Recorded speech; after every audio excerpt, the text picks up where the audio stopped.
तो hey guys, welcome है आप सभी का मेरे यूट्यूब चैनल आरबीआई सिंप्लीफाइड पे। मेरा नाम यश है और आज हम इकोनॉमिक टाइम्स न्यूज़पेपर का एनालिसिस करने वाले हैं, वो भी 16 फैब का। इसके अलावा मेरा एक टेलीग्राम चैनल भी है। अगर आपको इस पर्टिकुलर सेशन की पीडीएफ चाहिए हो या आप पुराने सेशन की पीडीएफ एक्सेस करना चाहते हैं तो आप ये टेलीग्राम चैनल ज्वाइन कर सकते हैं। इसका जो लिंक है वो आरबीआई सिंप्लीफाइड चैनल के अबाउट सेक्शन में मिल जाएगा और इस वीडियो के डिस्क्रिप्शन बॉक्स में मिल जाएगा। ठीक है, तो स्टार्ट करते हैं। तो जो आज का कंटेंट है देख लेते हैं। आज के न्यूज़पेपर में से मैंने 6 न्यूज़ को पिक किया। मुझे लगता है सारी की सारी न्यूज़ बहुत इंपॉर्टेंट है। इसमें पहली 2 न्यूज़ तो आरबीआई से रिलेटेड ही हैं। मुझे तो बड़ा मज़ा आया इन न्यूज़ को पढ़ने में। ठीक है, तो इसमें बहुत सारी चीज़ें हैं, हम बहुत सारे नंबर्स भी हैं, तो उसको हम याद करने की कोशिश करेंगे, उसको समझने की कोशिश करेंगे, उसका मतलब क्या है। ठीक है, उसके पीछे उसका मतलब क्या है, कुछ प्रॉब्लम्स है, क्या क्या प्रॉब्लम है उनको देखने की कोशिश करेंगे ना। तो ये सब चीज़ें। थर्ड में क्या है, review of the press note 3। हमें पता है प्रेस नोट 3 के बारे में, हमने बहुत पहले डिस्कशन कर रखा है। ठीक है, पर स्टिल उन्होंने कुछ एक नया प्रपोजल दिया है, डी मिनिमस रिलैक्सेशन किया है। तो वो डी मिनिमस रिलैक्सेशन क्या है, तो उसके ऊपर बात करेंगे। फिर चौथे में क्या है, इंडियन बॉन्ड मार्केट डाइवर्जेंस हो रहा है। ठीक है, वहाँ पर जो यील्ड कर्व्स हैं, शॉर्ट टर्म और लॉन्ग टर्म, बहुत अलग अलग बिहेव कर रहे हैं। तो वो क्या बिहेवियर है उसको देखने की कोशिश करेंगे, उसके पीछे क्या कॉन्सेप्चुअल रीजनिंग है वो देखने की और समझने की कोशिश करेंगे। फिर ये बाकी जो 2 न्यूज़ हैं, ये रीडिंग वाली न्यूज़ है, हम रीड करते करते समझ जाएंगे कि ये बोलने क्या चाह रहा है। ठीक है, तो ऐसे पूरा न्यूज़ का फ्लो होने वाला है। आप पहले पे चलते हैं, पहली न्यूज़ पे। ठीक है, तो पहली न्यूज़ की तरफ चलते हैं। पहली न्यूज़ क्या बोल रही है, RBI overseas investment OI regulatory overhauling. ठीक है, तो आरबीआई अपनी ओवरसीज इन्वेस्टमेंट में कुछ रेगुलेटरी ओवरहॉलिंग करना चाहता है। तो उसने क्या करा है, उसने कुछ डिस्कशन स्टार्ट कर दिया, इनिशिएट कर दिया discussion with the major private और मल्टीनेशनल बैंक्स के साथ, टू ओवरहॉल करने के लिए और सिंप्लीफाई करने के लिए रेगुलेशंस को, जो कि गवर्न करती हैं ओवरसीज इन्वेस्टमेंट को। ठीक है, जो इंडस्ट्री है उसने फ्लैग किया है, जो इंडस्ट्री है मतलब यहाँ पर इंडियन एंटिटीज़ हो गई, इंडियन कंपनीज हो गई, ठीक है, कॉर्पोरेट हो गए इंडियन, उन्होंने ये फ्लैग किया है कि बहुत सारे जो रूल एग्जिस्ट करते हैं ना ओवरसीज इन्वेस्टमेंट में, वो बहुत ज़्यादा फॉगी हैं, वो अनक्लियर है। ठीक है, और बहुत ज़्यादा बर्डन है बाय द एक्सेसिव कंप्लाइंस। आप बहुत ज़्यादा कंप्लाइंस डाल रहे हो उन पर, जो कि एक्सेसिव है ना। उसके अलावा आपने खुद की अपनी तरफ से भी कुछ इनफॉर्मल रिस्ट्रिक्शन क्रिएट कर रखी हैं, आपने कुछ इनफॉर्मल डायरेक्शन दे रखी है बैंक्स को, और बैंक फिर वहाँ से रिस्ट्रिक्ट करता है चीज़ों को। ठीक है, तो ये प्रॉब्लम्स को फ्लैग कर रही है यहाँ पर इंडस्ट्री। तो न्यूज़ में आगे बढ़ने से पहले मैं आपको एक चीज़ बता दूँ यहाँ पर कि ओडीआई क्या होता है। ठीक है, ओवरसीज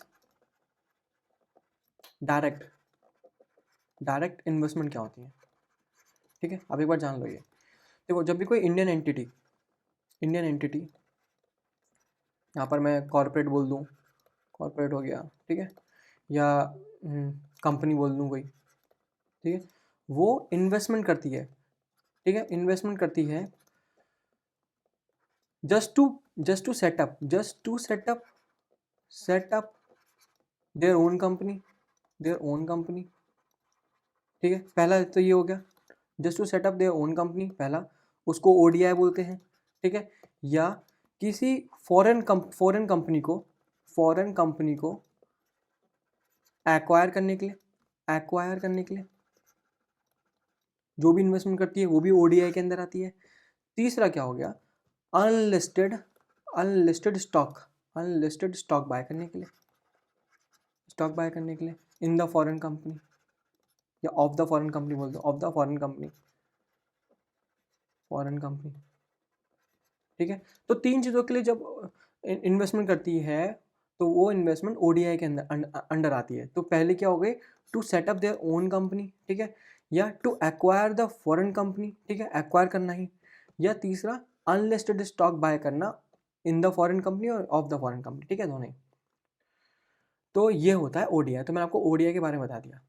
तो यहाँ पर वही बात हो रही है कि व्हाट इज द ओडीआई। ठीक है, तो ओडीआई वो है, to understand this particular friction, हमको ये अंडरस्टैंड करना पड़ेगा कि जो इंडियन एंटिटीज़ हैं वो इन्वेस्ट करने के लिए अलाउडेड तो हैं, तो वो इन्वेस्ट कर पाती हैं abroad under the ODI framework. तो उसमें एक लिमिट भी है असल में। लिमिट क्या है, एक डोमेस्टिक कंपनी कितना इन्वेस्ट कर सकती है, इन्वेस्ट तो कर सकती है लेकिन कितना कर सकती है, वो कर सकती है up to 400% of their net worth, या एनओएफ, नेट ओन फंड, या $1 बिलियन। इन दोनों में से जो भी मिन होगा, छोटा होगा, लोअर होगा, तो min of 400% of NOF, net owned fund, और $1 बिलियन। इसमें जो भी मिन होगा उतना एक डोमेस्टिक कंपनी इन्वेस्ट कर सकती है, टू एक्वायर करने के लिए फॉरेन कंपनी, या उसमें इनकॉर्पोरेट होने के लिए। ठीक है, दोनों दोनों कंडीशन के लिए। तो वैसी इन्वेस्टमेंट को क्या बोलते हैं, ओडीआई बोलते हैं। मैंने आपको इसमें बताया रखा है ना, पहले ही बताया। पर्पस क्या है, पर इसका पर्पस जो है ना, पर्पस होना चाहिए these investments are meant for only bona fide business activities. ठीक है, आप अपने ऑपरेशन को एक्सपेंड करना चाहते हो या कोई पर्टिकुलर टेक्नोलॉजी को एक्वायर करना चाहते हो, तब आप एक फॉरेन कंपनी को एक्वायर कर रहे हो, तो इन्हीं पर्पस के लिए ही अलाउडेड है, आप ओडीआई कर सकते हो।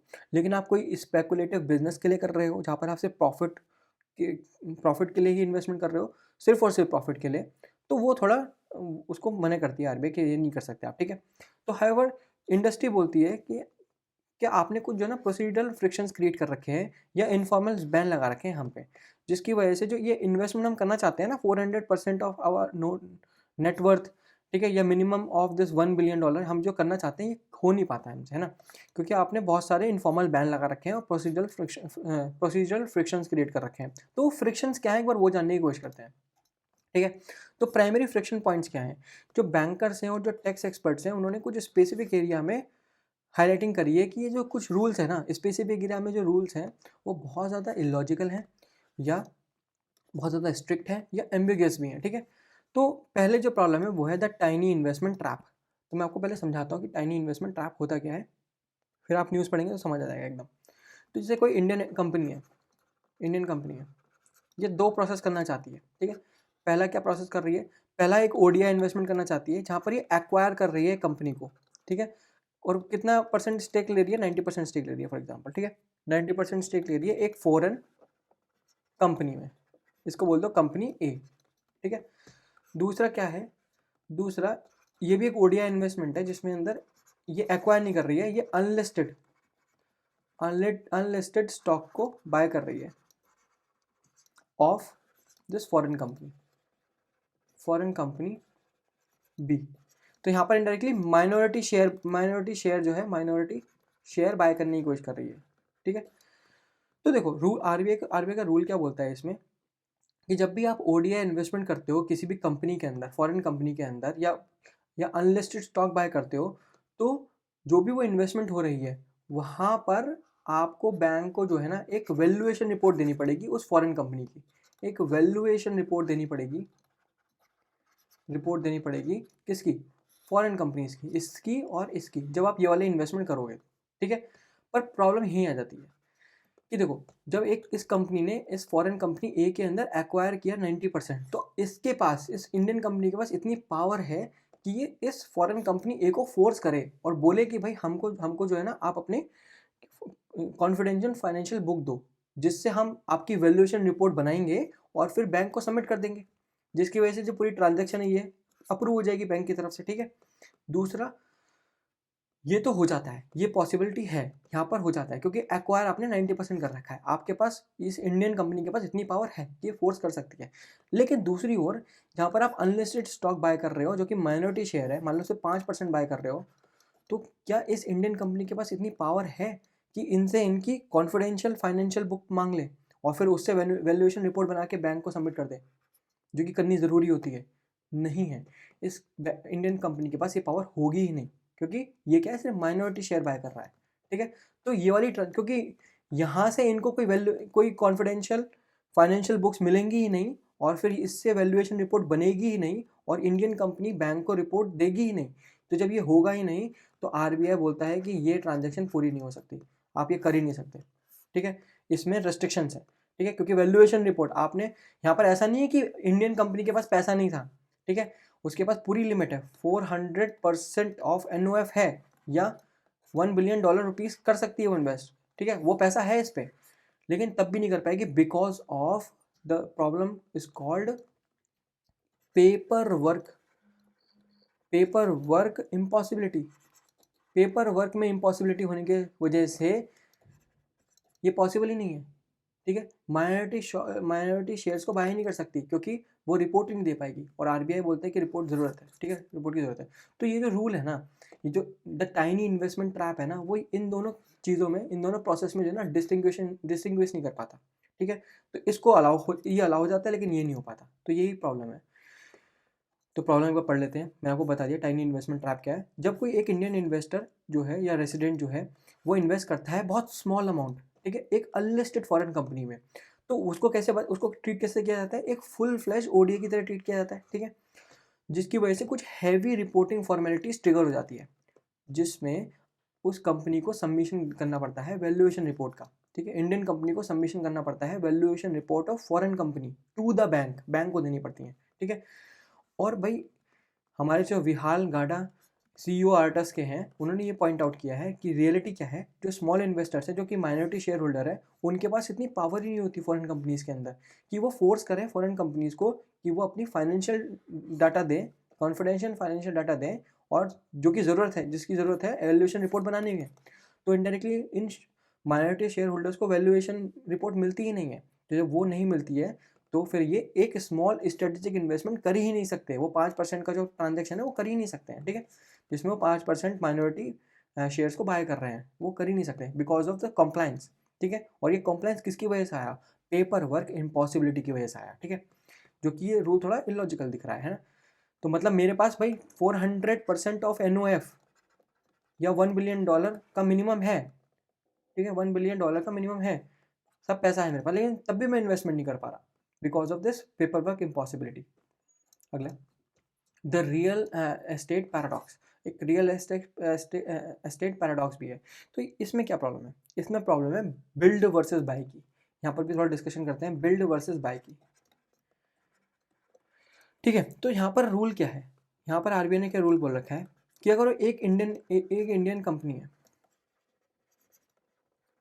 अगर वो जो है ना फॉरेन में जो है ना लीज बिजनेस क्रिएट करना चाहती है तो वो कर सकती है, ठीक है। उसके लिए वो इन्वेस्टमेंट कर सकती है, वो उसके लिए इन्वेस्टमेंट कर सकती है ओडीआई के थ्रू। कैसे, आरबीआई क्या बोल रहा है, तो इंडियन कंपनी को तुम वहाँ पर जाओ, फॉरेन लैंड में जाओ और वहाँ पर जो है ना लैंड खरीद लो, ठीक है, लैंड बाय कर लो, फिर वहाँ पर करो कंस्ट्रक्शन, और बना दो एक प्रॉपर्टी बढ़िया सी, ठीक है। फिर तुम इसको लीज आउट कर देना, ठीक है, तुम्हारा लीज का बिजनेस ऐसे चलेगा, बहुत बढ़िया, ठीक है। इस चीज़ को आरबीआई ने क्या कर रखा है, अलाउ कर रखा है, ठीक है। लेकिन दूसरी जगह क्या बोल रहा है आरबीआई, दूसरी जगह ये बोल रहा है कि एक इंडियन कंपनी है, उसको अपना लीज बिजनेस करना है, ठीक है, उसके लिए वो इन्वेस्टमेंट कर रहा है, ठीक है। दोबारा सेम चीज़ ओडीआई के थ्रू कर रहा है। यहाँ पर वो क्या करने की कोशिश कर रहा है इंडियन कंपनी, जो पहले से बनी बनाई एक लैंड थी ना फॉरेन के अंदर एक बनी बनाई लैंड थी ना, मतलब वहाँ पर एक पूरी की पूरी प्रॉपर्टी बनी बनाई थी, उसको डायरेक्ट बाय करने की कोशिश कर रहा था, ठीक है। फिर उससे लीजिंग कर रहा था, मतलब यहाँ पर कंस्ट्रक्शन कुछ नहीं कर रहा, लैंड बाय कुछ नहीं कर रहा, सीधे प्रॉपर्टी बाय कर रहा है, ठीक है। और फिर उससे लीज बिजनेस स्टार्ट कर रहा है अपना। तो क्या ये अलाउ है, नहीं, ये अलाउ नहीं है। आप जो है बिल्ड कर सकते हो, ठीक है, बिल्ड अलाउ है, लेकिन बाय अलाउ नहीं है। तो ये एक रिस्ट्रिक्शन है। तो यहाँ पर प्रॉब्लम यही है कि लोग, मतलब हम पढ़ेंगे समझ आएगा थोड़ा, ठीक है। तो Indian companies are barred from trading in the foreign real estate, क्योंकि बाय वाले केस में, पता है आरबीआई क्या समझता है, आरबीआई को लगता है ये कंपनी जो है ना सिर्फ प्रॉफिट के लिए बाय और सेलिंग करेगी, ठीक है, प्रॉफिट के लिए बाय और सेलिंग करेगी, अपना बिजनेस नहीं चलाएगी, ट्रेडिंग करेगी, मतलब एक तरीके से ये ट्रेडिंग कर रही है यहाँ पर, प्रॉफिट कमाने की कोशिश कर रही है। दूसरी ओर यहाँ पर बिल्ड में क्या समझता है आरबीआई कि यार ये जो ना बिजनेस है, इनका बिजनेस करने की कोशिश कर रही है, ये बिजनेस पर्पस के लिए ऐसा काम कर रही है कि वहाँ लैंड खरीद रही है, बाय कर रही हैं। दूसरी ओर ये जो ना बहुत रिस्की पार्ट है, भाई बिल्ड करना, कंस्ट्रक्शन फेज में जाना, फिर उसको पूरा कंस्ट्रक्शन करना है ना, रिस्की पार्ट है, बहुत स्लो पार्ट है। पर ये जो ना ये बहुत फास्ट पार्ट है और ज़्यादा रिस्की भी नहीं होता, ठीक है। तो यहाँ पर हम समझ पा रहे हैं कि यार ये यहाँ पर आरबीआई इसको सोच रहा है, बिल्ड वाले को सोच रहा है ये बिजनेस पर्पस के लिए है, दूसरी ओर बाय वाले को सोच रहा है कि यार ये ट्रेडिंग प्रॉफिट के लिए है ना, ट्रेडिंग के लिए है। तो यहाँ पर आरबीआई की इस सोच की वजह से बहुत सारे रेस्ट्रिक्शन पैदा हो रहे हैं। However they are allowed to construct the properties abroad to lease them out, ठीक है, ठीक है। तो जो हमारे एक्सपर्ट्स हैं, वो एक्सपर्ट क्या बोल रहे हैं, वो क्वेश्चन कर रहे हैं टू दिस पर्टिकुलर लॉजिक। तो क्वेश्चन उनका क्या है, क्वेश्चन उनका ये है कि जब एंड गोल सही सेम है, एंड गोल में दोनों ही केसेस में हम लीजिंग का बिजनेस करने वाले हैं, बस हमारा मेथड ऑफ एक्वायरिंग एसेट वो डिफरेंट है, एक बाय है, दूसरा बिल्ड है, ठीक है। तो आप उसमें रेस्ट्रिक्शन ऐसी क्यों लगा रहे हो, एक फालतू में एक लेजिटिमेट इन्वेस्टमेंट एवेन्यूज को उसको रिस्ट्रिक्ट क्यों कर रहे हो, ये दोनों ही चीज़ें बहुत आर्बिट्री हैं, ठीक है। तो उसमें जो आर्बिट्री है ना उसको ख़त्म करो, ऐसा फालतू मत करो, ठीक है। तो if a company can build to lease, why can't it simply acquire the particular property to lease them out, क्यों नहीं कर सकती ये चीज़, है ना? बिकॉज ये डिस्टिंक्शन जो है वो बहुत आर्बिट्री है, ठीक है, और ये रिस्ट्रिक्ट कर रहा है एक लेजिटिमेट इन्वेस्टमेंट एवेन्यूज को, ठीक है, तो ये प्रॉब्लम है। अगला क्या है, द फैमिली ऑफिस एम्बिग्यूटी। ये फैमिली ऑफिस एम्बिग्यूटी क्या है? असल में ये कॉन्फ्लिक्ट, ये चीज़ को, ये किस चीज़ को दर्शा रहा है? ये कॉन्फ्लिक्ट को दर्शा रहा है। कॉन्फ्लिक्ट किसके बीच में? कॉन्फ्लिक्ट बिटवीन कि लॉज में क्या लिखा हुआ है, लॉज में क्या लिखा हुआ है और लॉज क्या परमिट करता है, उसमें कॉन्फ्लिक्ट दिखा रहा है। लॉज क्या परमिट करता है, ठीक है, उसमें वर्सेस रेगुलेटर्स क्या बोल रहे हैं, ठीक है, रेगुलेटर एक्चुअली क्या अलाउ करते हैं, रेगुलेटर एक्चुअली क्या अलाउ करते हैं, एक्चुअली अलाउ क्या करते हैं। इन दोनों चीज़ों में क्या दिखा रहा है, इन दोनों चीज़ों में एक कॉन्फ्लिक्ट दिखा रहा है, ठीक है। तो यहाँ पर क्या है, एक वॉर है, ये this is one of the tug of war, this conflict is actually a tug of war. किन के बीच में? कि एक वेल्दी फैमिली जो है, एक वेल्दी फैमिली, ठीक है, अपनी खुद की पर्सनल वेल्थ को यूज करके ग्लोबलाइज होना चाहती है, ग्लोबलाइज होना चाहती है, और दूसरी ओर आरबीआई इस ग्लोबलाइजेशन को समझ रहा है कि ये कैपिटल फ्लाइट है, अपना पैसा भगाने की कोशिश कर रहे हैं, यहाँ पर कैपिटल को लिफ्ट करने की कोशिश कर रहे हैं। तो इसमें एक वॉर चल रही है, ठीक है, कि वेल्दी फैमिली क्या करना चाहती है, एक और वेल्दी फैमिली अपनी खुद की पर्सनल वेल्थ को यूज करके ग्लोबलाइज होना चाहती है। दूसरी ओर आरबीआई उसी ग्लोबलाइजेशन को ये समझ रहा है कि ये एक चाल है इन वेल्दी फैमिलीज की, कि एक कैपिटल फ्लाइट कर देंगी इससे, ठीक है। इसलिए आरबीआई ने कुछ इनफॉर्मल ब्लॉक लगा रखे हैं, यहाँ पर इनफॉर्मल ब्लॉक्स क्रिएट कर रखे हैं। तो एक बार देख लेते हैं कि ये जो फैमिली होती है, फैमिली ऑफिस होते हैं, होते क्या है। देखो, फैमिली ऑफिस जो है ना, फैमिली ऑफिस एक प्राइवेट इन्वेस्टमेंट कंपनी होती है, ठीक है, एक प्राइवेट इन्वेस्टमेंट कंपनी होती है, इन्वेस्टमेंट कंपनी होती है।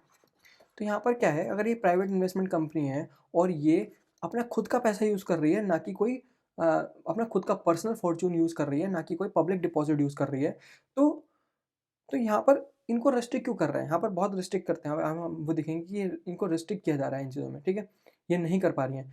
तो ये जो फैमिली ऑफिस होते हैं, ये एक प्राइवेट इन्वेस्टमेंट कंपनी होती हैं, जहाँ पर ये अपने अपने खुद के मनी को, अपने पर्सनल फॉर्च्यून को किस में यूज़ करती हैं? पर्सनल फॉर्च्यून को ग्लोबलाइजेशन के लिए यूज़ करती हैं। अभी ग्लोबलाइजेशन का मतलब क्या है? ग्लोबलाइजेशन मतलब या तो global store global stock market में अपना पैसा डाल देंगे, ठीक है, या स्टार्टअप के अंदर पैसा डाल देंगे, ऐसे ग्लोबलाइज करेंगे, ठीक है, या रियल एस्टेट में अपना पैसा डाल देंगे, ठीक है। तो आरबीआई इन चीज़ों को रोकने की कोशिश कर रहा है कि नहीं, तुम इनको मत करने दो। बैंक को बोलते हैं कि ये सब चीज़ें मत करने दो। एक फैमिली ऑफिस अगर अपने खुद का पैसा यूज़ करे और एक प्राइवेट इन्वेस्टमेंट कंपनी खोल ले, जिसको बोलते हैं फैमिली ऑफिस, ठीक है, और वो अपने पर्सनल फॉर्च्यून को यूज़ करके ग्लोबल स्टॉक में इन्वेस्टमेंट करे, स्टार्टअप में इन्वेस्टमेंट करे, या रियल एस्टेट में इन्वेस्टमेंट करे, तो मत करने दो उनको। एक इनफॉर्मल ब्लॉक क्रिएट कर दिया इन्होंने, ठीक है। तो एक बार रूल पढ़ लेते हैं, रूल क्या है, क्यों ऐसा किया इन्होंने, है ना। तो देखते हैं, ये पहले पढ़ लेते हैं, थोड़ा पढ़ते हैं, फिर मैं आपको बता ही दूंगा एकदम क्या है ना। तो कॉन्टेक्स्ट क्या है, जो वेल्दी फैमिलीज हैं वो ऑफन वांट टू सेटअप, वो सेटअप करना चाहती हैं फैमिली ऑफिस। फैमिली ऑफिस क्या होता है, वही मैंने आपको बताया ना, प्राइवेट इन्वेस्टमेंट कंपनी होती हैं जो कि अपनी वेल्थ को ग्लोबलाइज करना चाहती हैं, ठीक है। वो ग्लोबल स्टॉक में इन्वेस्ट करना चाहती हैं, बॉन्ड्स में इन्वेस्ट करना चाहती हैं, स्टार्टअप में इन्वेस्ट करना चाहती हैं, रियल एस्टेट में इन्वेस्ट करना चाहती हैं, ठीक है। अपने रुपीज़ को, अपनी वेल्थ को डाइवर्सिफाई करना चाहती हैं, अपने एसेट को डाइवर्सिफाई करना चाहती हैं away from the Indian rupee, ठीक है। तो वो फैमिली ऑफिस को अब्रॉड में सेटअप करना चाहती हैं, just to manage their global investment. ये तो मैंने बता ही दिया है। प्रॉब्लम क्या आती है, there is a confusion over whether a non financial Indian entity जो कि मैन्युफैक्चरिंग कंपनी है can set up an investment company for an office abroad. क्या वो कर सकती है? क्या एक मैन्युफैक्चरिंग कंपनी एक अपना फैमिली ऑफिस बना दें, सिंगापुर में फॉर एग्जांपल, अब्रॉड, और फिर उसके थ्रू वो क्या इन्वेस्टमेंट कर सकती है? इसी के ऊपर बात है पूरी, ठीक है। तो नहीं कर सकती, वैसे नहीं कर सकती। क्यों नहीं कर सकती? ऐसा नहीं कि रूल नहीं बोल रहा है, इनफॉर्मल ब्लॉक्स हैं वहाँ पर, ठीक है। तो कुछ इनफॉर्मल ब्लॉक्स कर रखे हैं, मतलब क्या है इसका? देखो, while the rules might technically allow, तो रूल्स तो इनको अलाउ करते हैं कि ये रूल्स जो है, एक मैन्युफैक्चरिंग कंपनी सेटअप कर सकती है, एक इन्वेस्टमेंट कंपनी अब्रॉड, ठीक है, फिर उसके थ्रू अपने अपने अपने एसेट को ग्लोबलाइज कर सकती है, ठीक है। लेकिन ये टेक्निकली अलाउड है, ठीक है, रूल्स में लिखा हुआ है कर सकती है, लेकिन बैंक अपनी तरफ से इस प्रपोजल को रिजेक्ट कर देते हैं।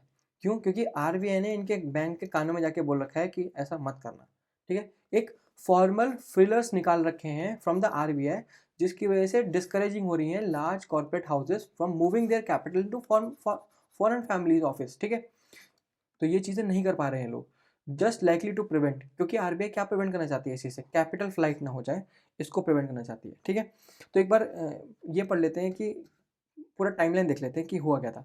रिटर्न रूल क्या बोल रहे हैं, रिटर्न रूल क्या बोल रहे हैं, देखो रिटर्न रूल बोल रहे हैं अगस्त 2022 में कुछ चेंजेस हुए थे। अगर मैं बिफोर अगस्त 2022 की बात करूं, बिफोर अगस्त 2022 की बात करूं, तो सिर्फ और सिर्फ इंडिया की इंडियन फाइनेंशियल कंपनीज या इंस्टीट्यूशन को ही अलाउ था। फाइनेंशियल कंपनी जैसे बैंक हो गए या एनबीएफसीज हो गई, इनको ही अलाउ था कि यही इन्वेस्ट कर सकती हैं, यही इन्वेस्ट कर सकती हैं इन फॉरेन एंटिटीज। ठीक है, यही इन्वेस्ट कर सकती हैं इन फॉरेन फाइनेंशियल एंटिटीज, मतलब फाइनेंशियल लगाना पड़ेगा यहाँ पर। ठीक है, तो बिफोर अगस्त 2022 सिर्फ इंडियन फाइनेंशियल कंपनी जो कि बैंक और एनबीएफसी होती हैं वो ही इन्वेस्ट कर पा रही थी इन द फॉरेन फाइनेंशियल एंटिटीज में। ठीक है, एक अगर इस टाइम से पहले अगर एक मैन्युफैक्चरिंग कंपनी जो कि स्टील बनाती है वो अगर एक फैमिली ऑफिस खोलना चाहे, और वहाँ पर फाइनेंशियल एक्टिविटी करना चाहे, तो क्या ये अलाउडेड था? नहीं, ये अलाउडेड नहीं था, सिर्फ इंडियन फाइनेंशियल कंपनीज के लिए अलाउड था। अब क्या हुआ भाई, अब आया मतलब आफ्टर अगस्त 2022 में आया एक ओवरसीज इन्वेस्टमेंट ओआई रूल। ठीक है, 2022 जिसने ये लिबराइज कर दिया कि अब एक मैन्युफैक्चरिंग कंपनी एक फैमिली ऑफिस फॉरेन में खोल सकती है, दुबई में, सिंगापुर में खोल सकती है, just to do the financial activities. ठीक है, तो वो कर सकती है, लेकिन एक्सेप्ट ये फाइनेंशियल जो सर्विसेज है, यहाँ पर एक कंडीशन लगाई, कौन सी फाइनेंशियल सर्विसेज कर सकती है। ठीक है, फाइनेंशियल सर्विसेज कौन सी भाई, वो सारी की सारी फाइनेंशियल सर्विसेज एक्सेप्ट बैंकिंग नहीं कर सकती। ठीक है, बैंकिंग नहीं कर सकती और इंश्योरेंस में नहीं जा सकती।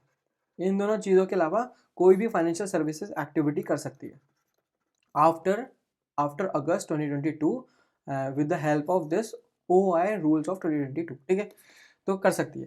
तो ये, लेकिन कंडीशन क्या रखी, वो मैन्युफैक्चरिंग कंपनी जो है, जो एमएफ है, जो मैन्युफैक्चरिंग कंपनी है, उसका 3 साल का 3 ईयर्स का ट्रैक रिकॉर्ड होना चाहिए, प्रॉफिट वाला ट्रैक रिकॉर्ड होना चाहिए, प्रॉफिट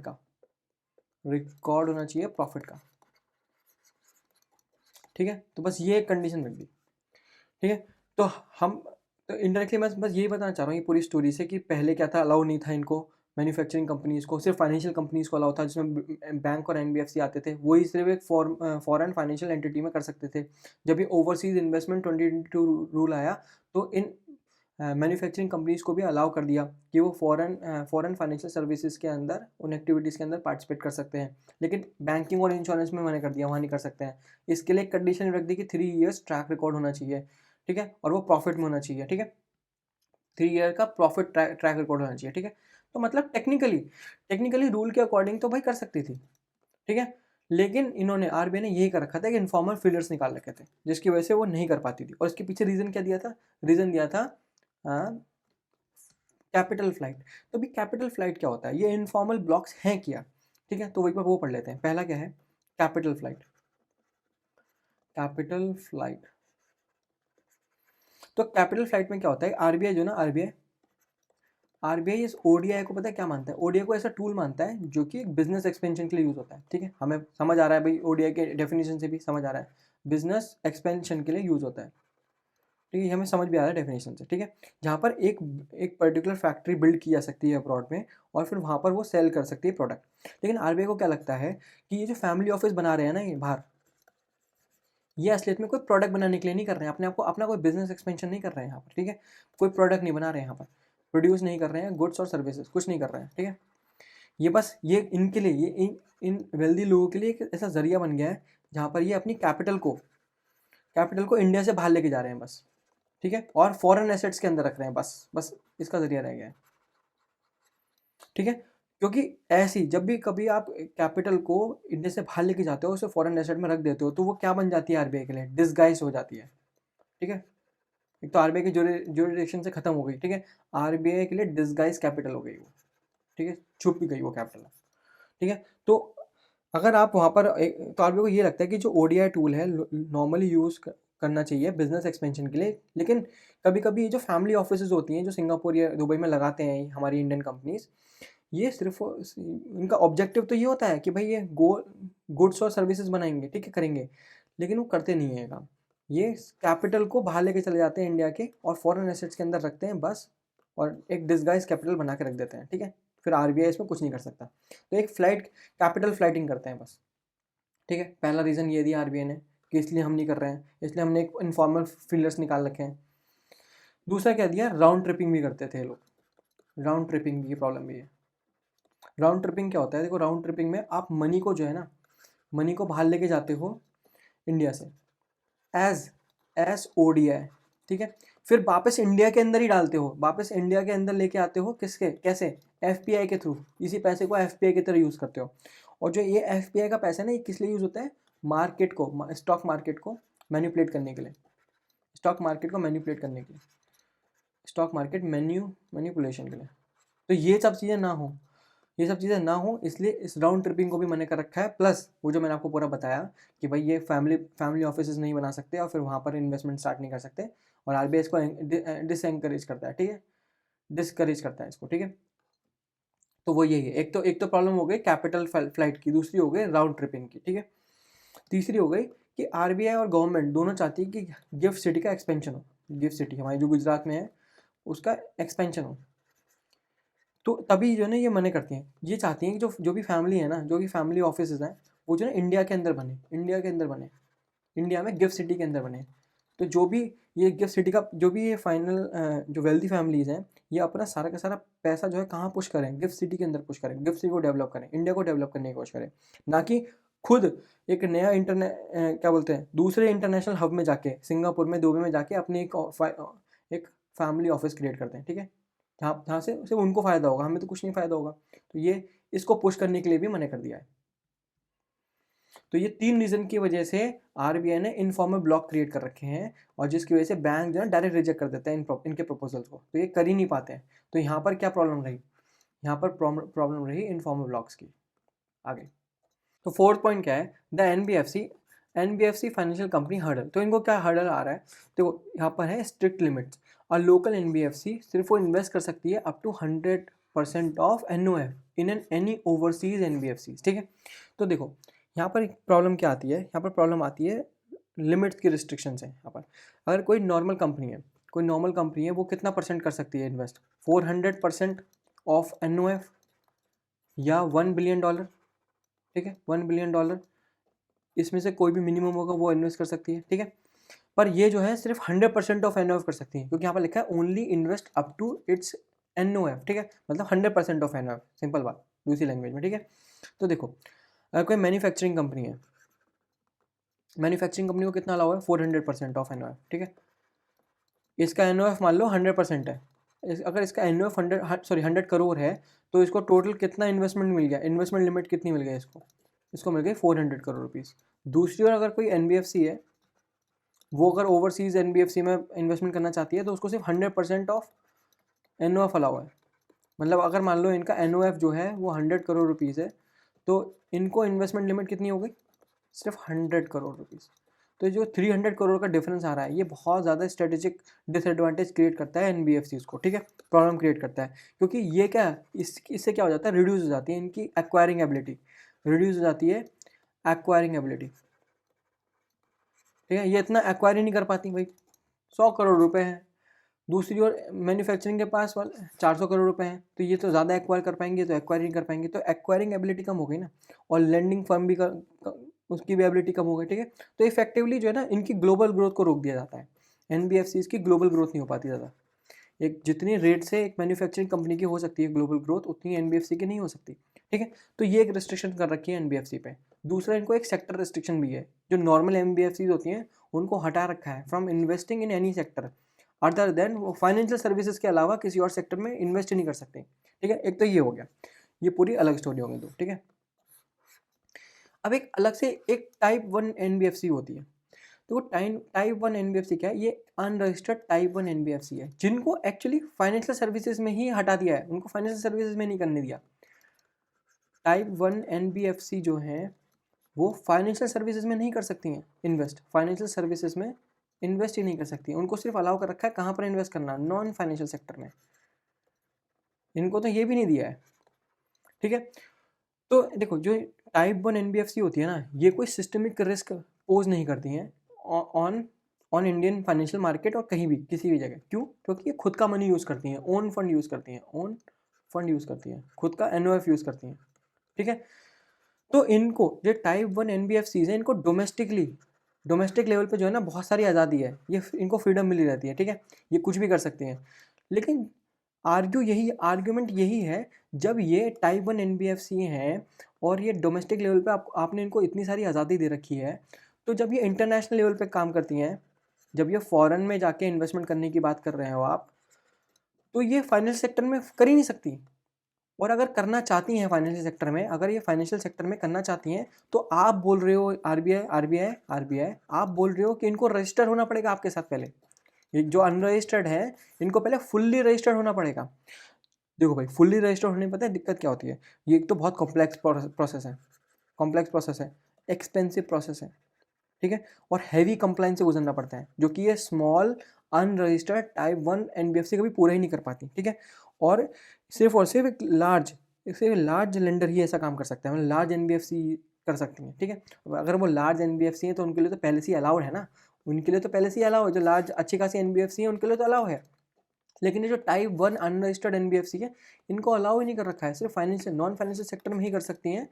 लेकिन अगर ये फाइनेंशियल सेक्टर में करना चाहती हैं इन्वेस्टमेंट, तो भाई आरबीआई से अप्रूवल लेना पड़ेगा, ठीक है। और आरबीआई से क्या फुल फ्लैज अप्रूवल लेना पड़ेगा, फुल फ्लैज रजिस्ट्रेशन कराना पड़ेगा अपना, ठीक है। तभी वो फाइनेंशियल सर्विसेज में ये अनरजिस्टर्ड टाइप 1 एनबीएफसी तभी कर पाएंगी फाइनेंशियल सर्विसेज में इन्वेस्टमेंट।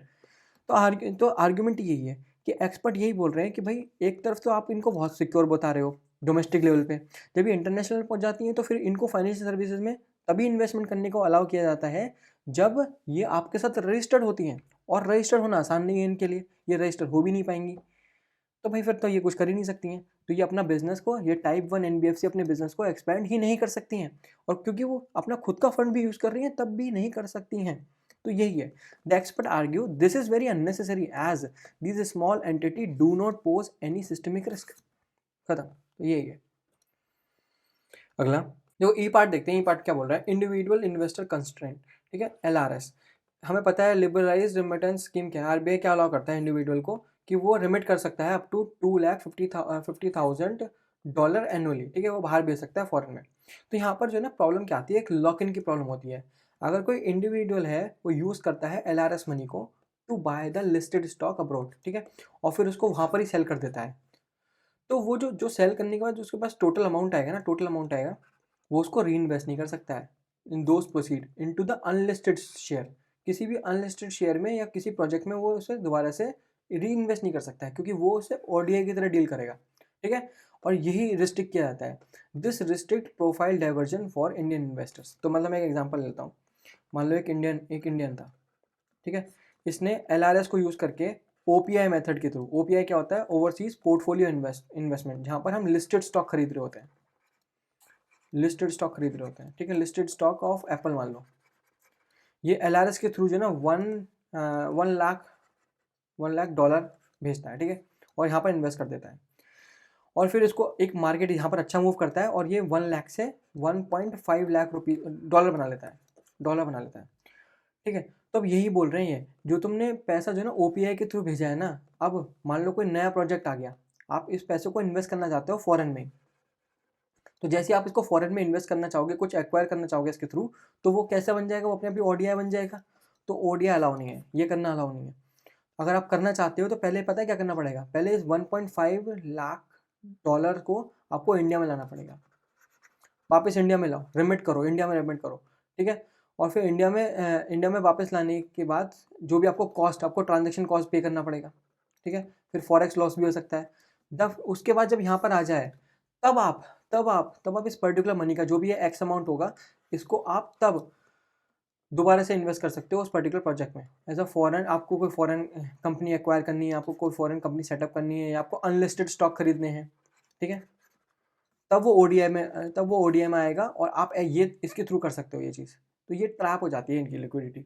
मतलब आप एक बार अगर एलआरएस के थ्रू भेज देते हो पैसा, ओपीआई के थ्रू भेज देते हो, ओवरसीज पोर्टफोलियो इन्वेस्टमेंट के थ्रू भेज देते हो, और वो 1.5 लाख डॉलर बन जाते हैं, तो आप उसको फ्रीली फॉरेन में मूव नहीं करा सकते, ठीक है। कोई और प्रोजेक्ट आता है या आप वहाँ पर कोई कंपनी को एक्वायर करना चाहते हो इन पैसों से, तो वो नहीं कर सकते, आपको पहले पैसा वापस लाना पड़ता है, ठीक है। फिर उसमें ट्रांजेक्शन कॉस्ट देनी पड़ती है, फॉरेक्स दो, फिर वो जो पैसा बचता है फिर दोबारा से एलआरएस के थ्रू, लेकिन इस बार क्या बोलते हुए, ओडीआई बोलते हुए कि भाई ये ओडीआई है, ठीक है, ओडीआई के थ्रू आपको भेजना पड़ता है ये, ठीक है। तो अभी क्या है, प्रॉब्लम क्या हो सकती है, मान लो अभी जो पहले तो आपकी 1 लाख वाली जो लिमिट थी वो तो खत्म हो गई, मतलब कितना बचा, 1.5 लाख बचा, तो क्या पता आप और पैसा भेजना चाहो तो वो भेज ही ना पाओ, तो एलआरएस की लिमिट ही एग्जॉस्ट हो जाए, तो ये भी प्रॉब्लम आती है कि एग्जॉशन ऑफ एलआरएस लिमिट। दोबारा पैसा भेजोगे ना, ये तो एक बार काउंट हो गया 1 लाख, ठीक है, ओपीआई के थ्रू एलआरएस में, अभी आप ओडीआई के थ्रू भेज रहे हो इधर इन्वेस्टमेंट करने के लिए, और अभी बचा कितना आपके पास, 1.5 लाख ही था। अगर आप इससे ज़्यादा पैसे भेजने की कोशिश करोगे तो भाई भेजने देगा, नहीं भेजने देगा, आरबीआई मना कर देगा। तो ये प्रॉब्लम आती है। प्रॉब्लम कौन सी, ट्रांजेक्शन कॉस्ट भरना पड़ता है आपको, फॉरेक्स लॉसेस देने पड़ते हैं, और कभी कभी आपकी एलआरएस की लिमिट ही एग्जॉस्ट हो जाती है, वही अपना हिट कर देती है, क्या बोलते हैं, कैप। तो ऐसी प्रॉब्लम्स आती हैं एक इंडियन इन्वेस्टर को। तो ठीक है, अब और अगला प्रॉब्लम क्या है, एक और प्रॉब्लम है ESOP issue. ESOP, Indian resident hired as consultant directly by the foreign parent company. मान लो अगर मैं किसी फॉरेन कंपनी के अंदर जो है ना, मैं एक एम्प्लॉय हूँ, फॉर एग्जांपल एम्प्लॉय हूँ। अगर मैं फॉरेन कंपनी के अंदर एम्प्लॉय हूँ, मैं पे आउट ले रहा हूँ, मतलब पे रोल पे हूँ मैं, और मैं तब जो है ना अपना ईसॉप बाय करना चाहूँ, ठीक है, एम्प्लॉय स्टॉक ऑप्शन प्लान, इसके थ्रू मैं कंपनी के शेयर बाय करना चाहूँ, ठीक है, और मैं जो एम्प्लॉय हूँ, मैं कहाँ रहता हूँ, मैं इंडिया में रहता हूँ, ठीक है, तो मैं बाय कर सकता हूँ, मैं आराम से बाय कर सकता हूँ, ठीक है, मेरे को कोई भी परेशानी नहीं होगी, क्योंकि ये जो इन्वेस्टमेंट आएगी ये जनरल इन्वेस्टमेंट के अंदर आएगी, ठीक है, जनरल इन्वेस्टमेंट के अंदर आएगी, ठीक है, ये मैं कर सकता हूँ, और मेरी जो एलआरएस वाली लिमिट है वो खर्च नहीं होगी इसमें, ठीक है। लेकिन जो नॉर्मल जो होते हैं कंसल्टेंट होते हैं किसी फॉरेन कंपनी में, ठीक है, अगर, क्योंकि ये कंसल्टेंट है, ये पेरोल नहीं ले रहा है, ठीक है, तो यहाँ पर अगर ये सेम काम करना चाहिए, सेम एक्सरसाइज करना चाहे, ठीक है, जहाँ पर ये ईसॉप के थ्रू शेयर खरीदने की कोशिश करे इस फॉरेन कंपनी के, तो भाई पॉसिबल ही नहीं है। क्यों नहीं पॉसिबल, क्योंकि यहाँ पर इसकी एलआरएस लिमिट एग्जॉस्ट होगी, और ये क्या होते हैं, ये जो कंसल्टेंट होते हैं ये बहुत सीनियर लेवल के होते हैं, सीनियर एडवाइजरी होते हैं, ठीक है, तो ये जो है ना बहुत मोटा पैसा डालते हैं इधर, ठीक है, इनका 2.5 लाख करोड़ 2.5 लाख डॉलर में कोई फ़ायदा नहीं होगा, ठीक है, तो बहुत बड़ा पैसा डालने की कोशिश करते हैं, तो वो एलआरएस की लिमिट में नहीं आता है, मतलब उससे ज़्यादा हो जाता है, तो ये फिर कर नहीं पाते हैं, ठीक है। तो यही बोलने की कोशिश कर रहा है ये कि Indian resident hire as a consultant directly by the foreign parent company rather than being employed of the Indian subsidiary are currently ineligible to buy the share under the parent company ESOP, ठीक है, उसमें नहीं कर सकते हैं।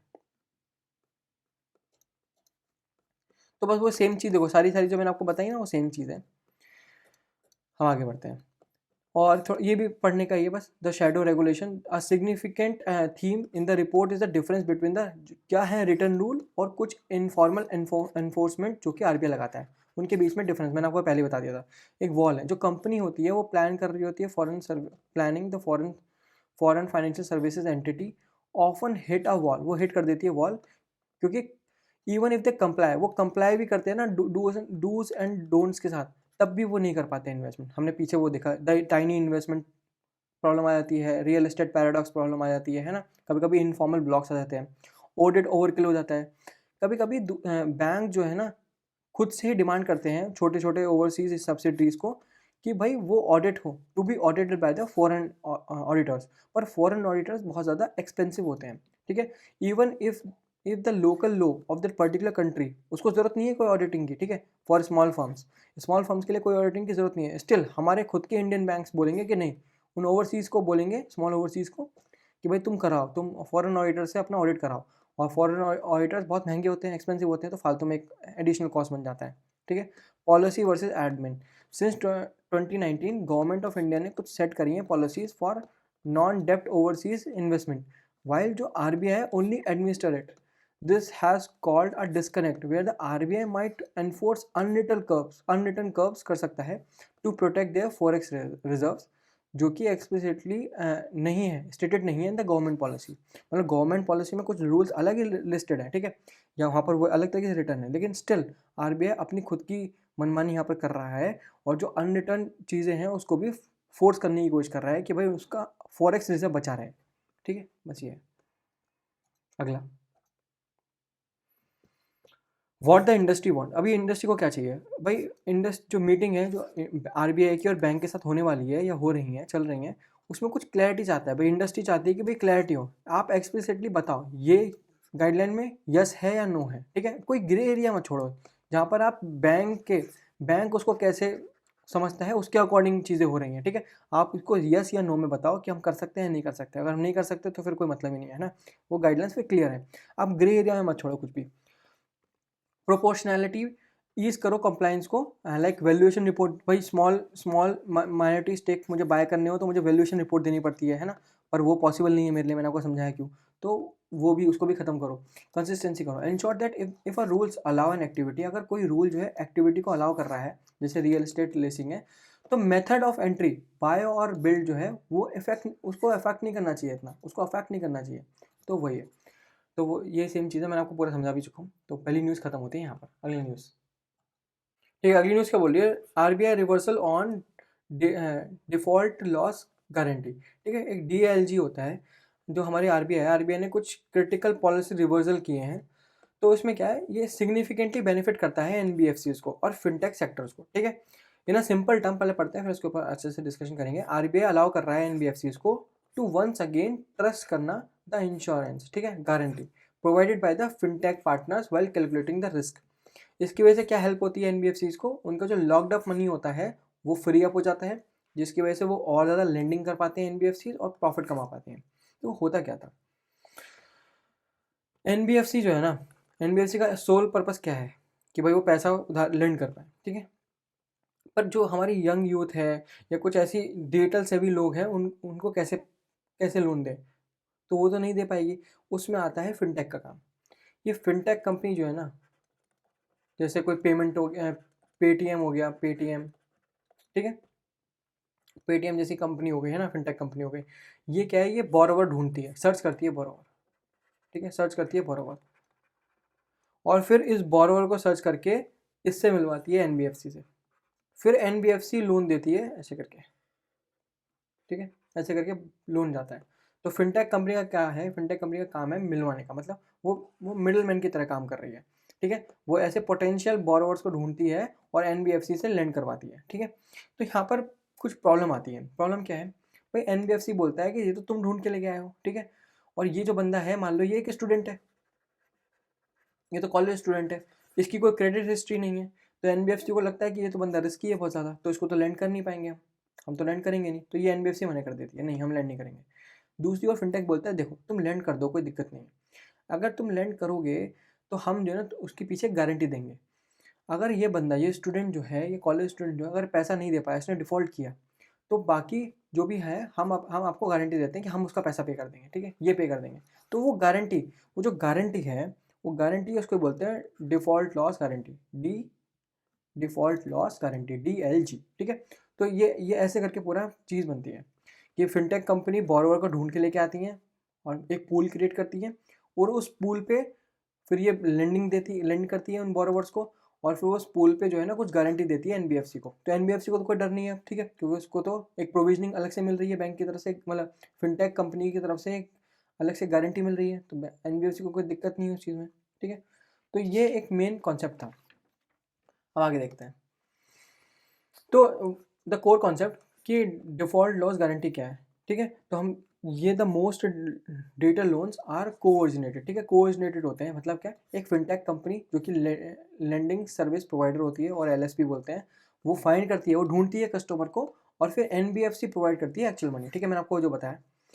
Since जो fintech company है वो कस्टमर जो फाइंड करती है उसमें एनबीएफसी डरी रहती है कि क्या पता ये कस्टमर पैसे ही ना पे कर पाए, डिफ़ॉल्ट कर दे। ठीक है, एनबीएफसी को कन्वर्ट करने के लिए ये फिनटेक कंपनी है ये ऑफ़र करती है डिफ़ॉल्ट लॉस गारंटी। इसमें क्या बोल रहा है, अगर कस्टमर पे नहीं करता, जो कस्टमर, फिनटेक क्या बोल रहा है, जो भी कस्टमर मैं लेके आऊँगा अगर वो डिफ़ॉल्ट करेगा तो उसका जो लॉस है मैं कवर अप करूँगा टू द सर्टेन परसेंटेज। ठीक है, वो सर्टेन परसेंटेज कितने पे कैप था पहले, मतलब अभी भी कैप ही है 5% पे। ठीक है, हम आगे देखेंगे कि 5% का मतलब क्या है।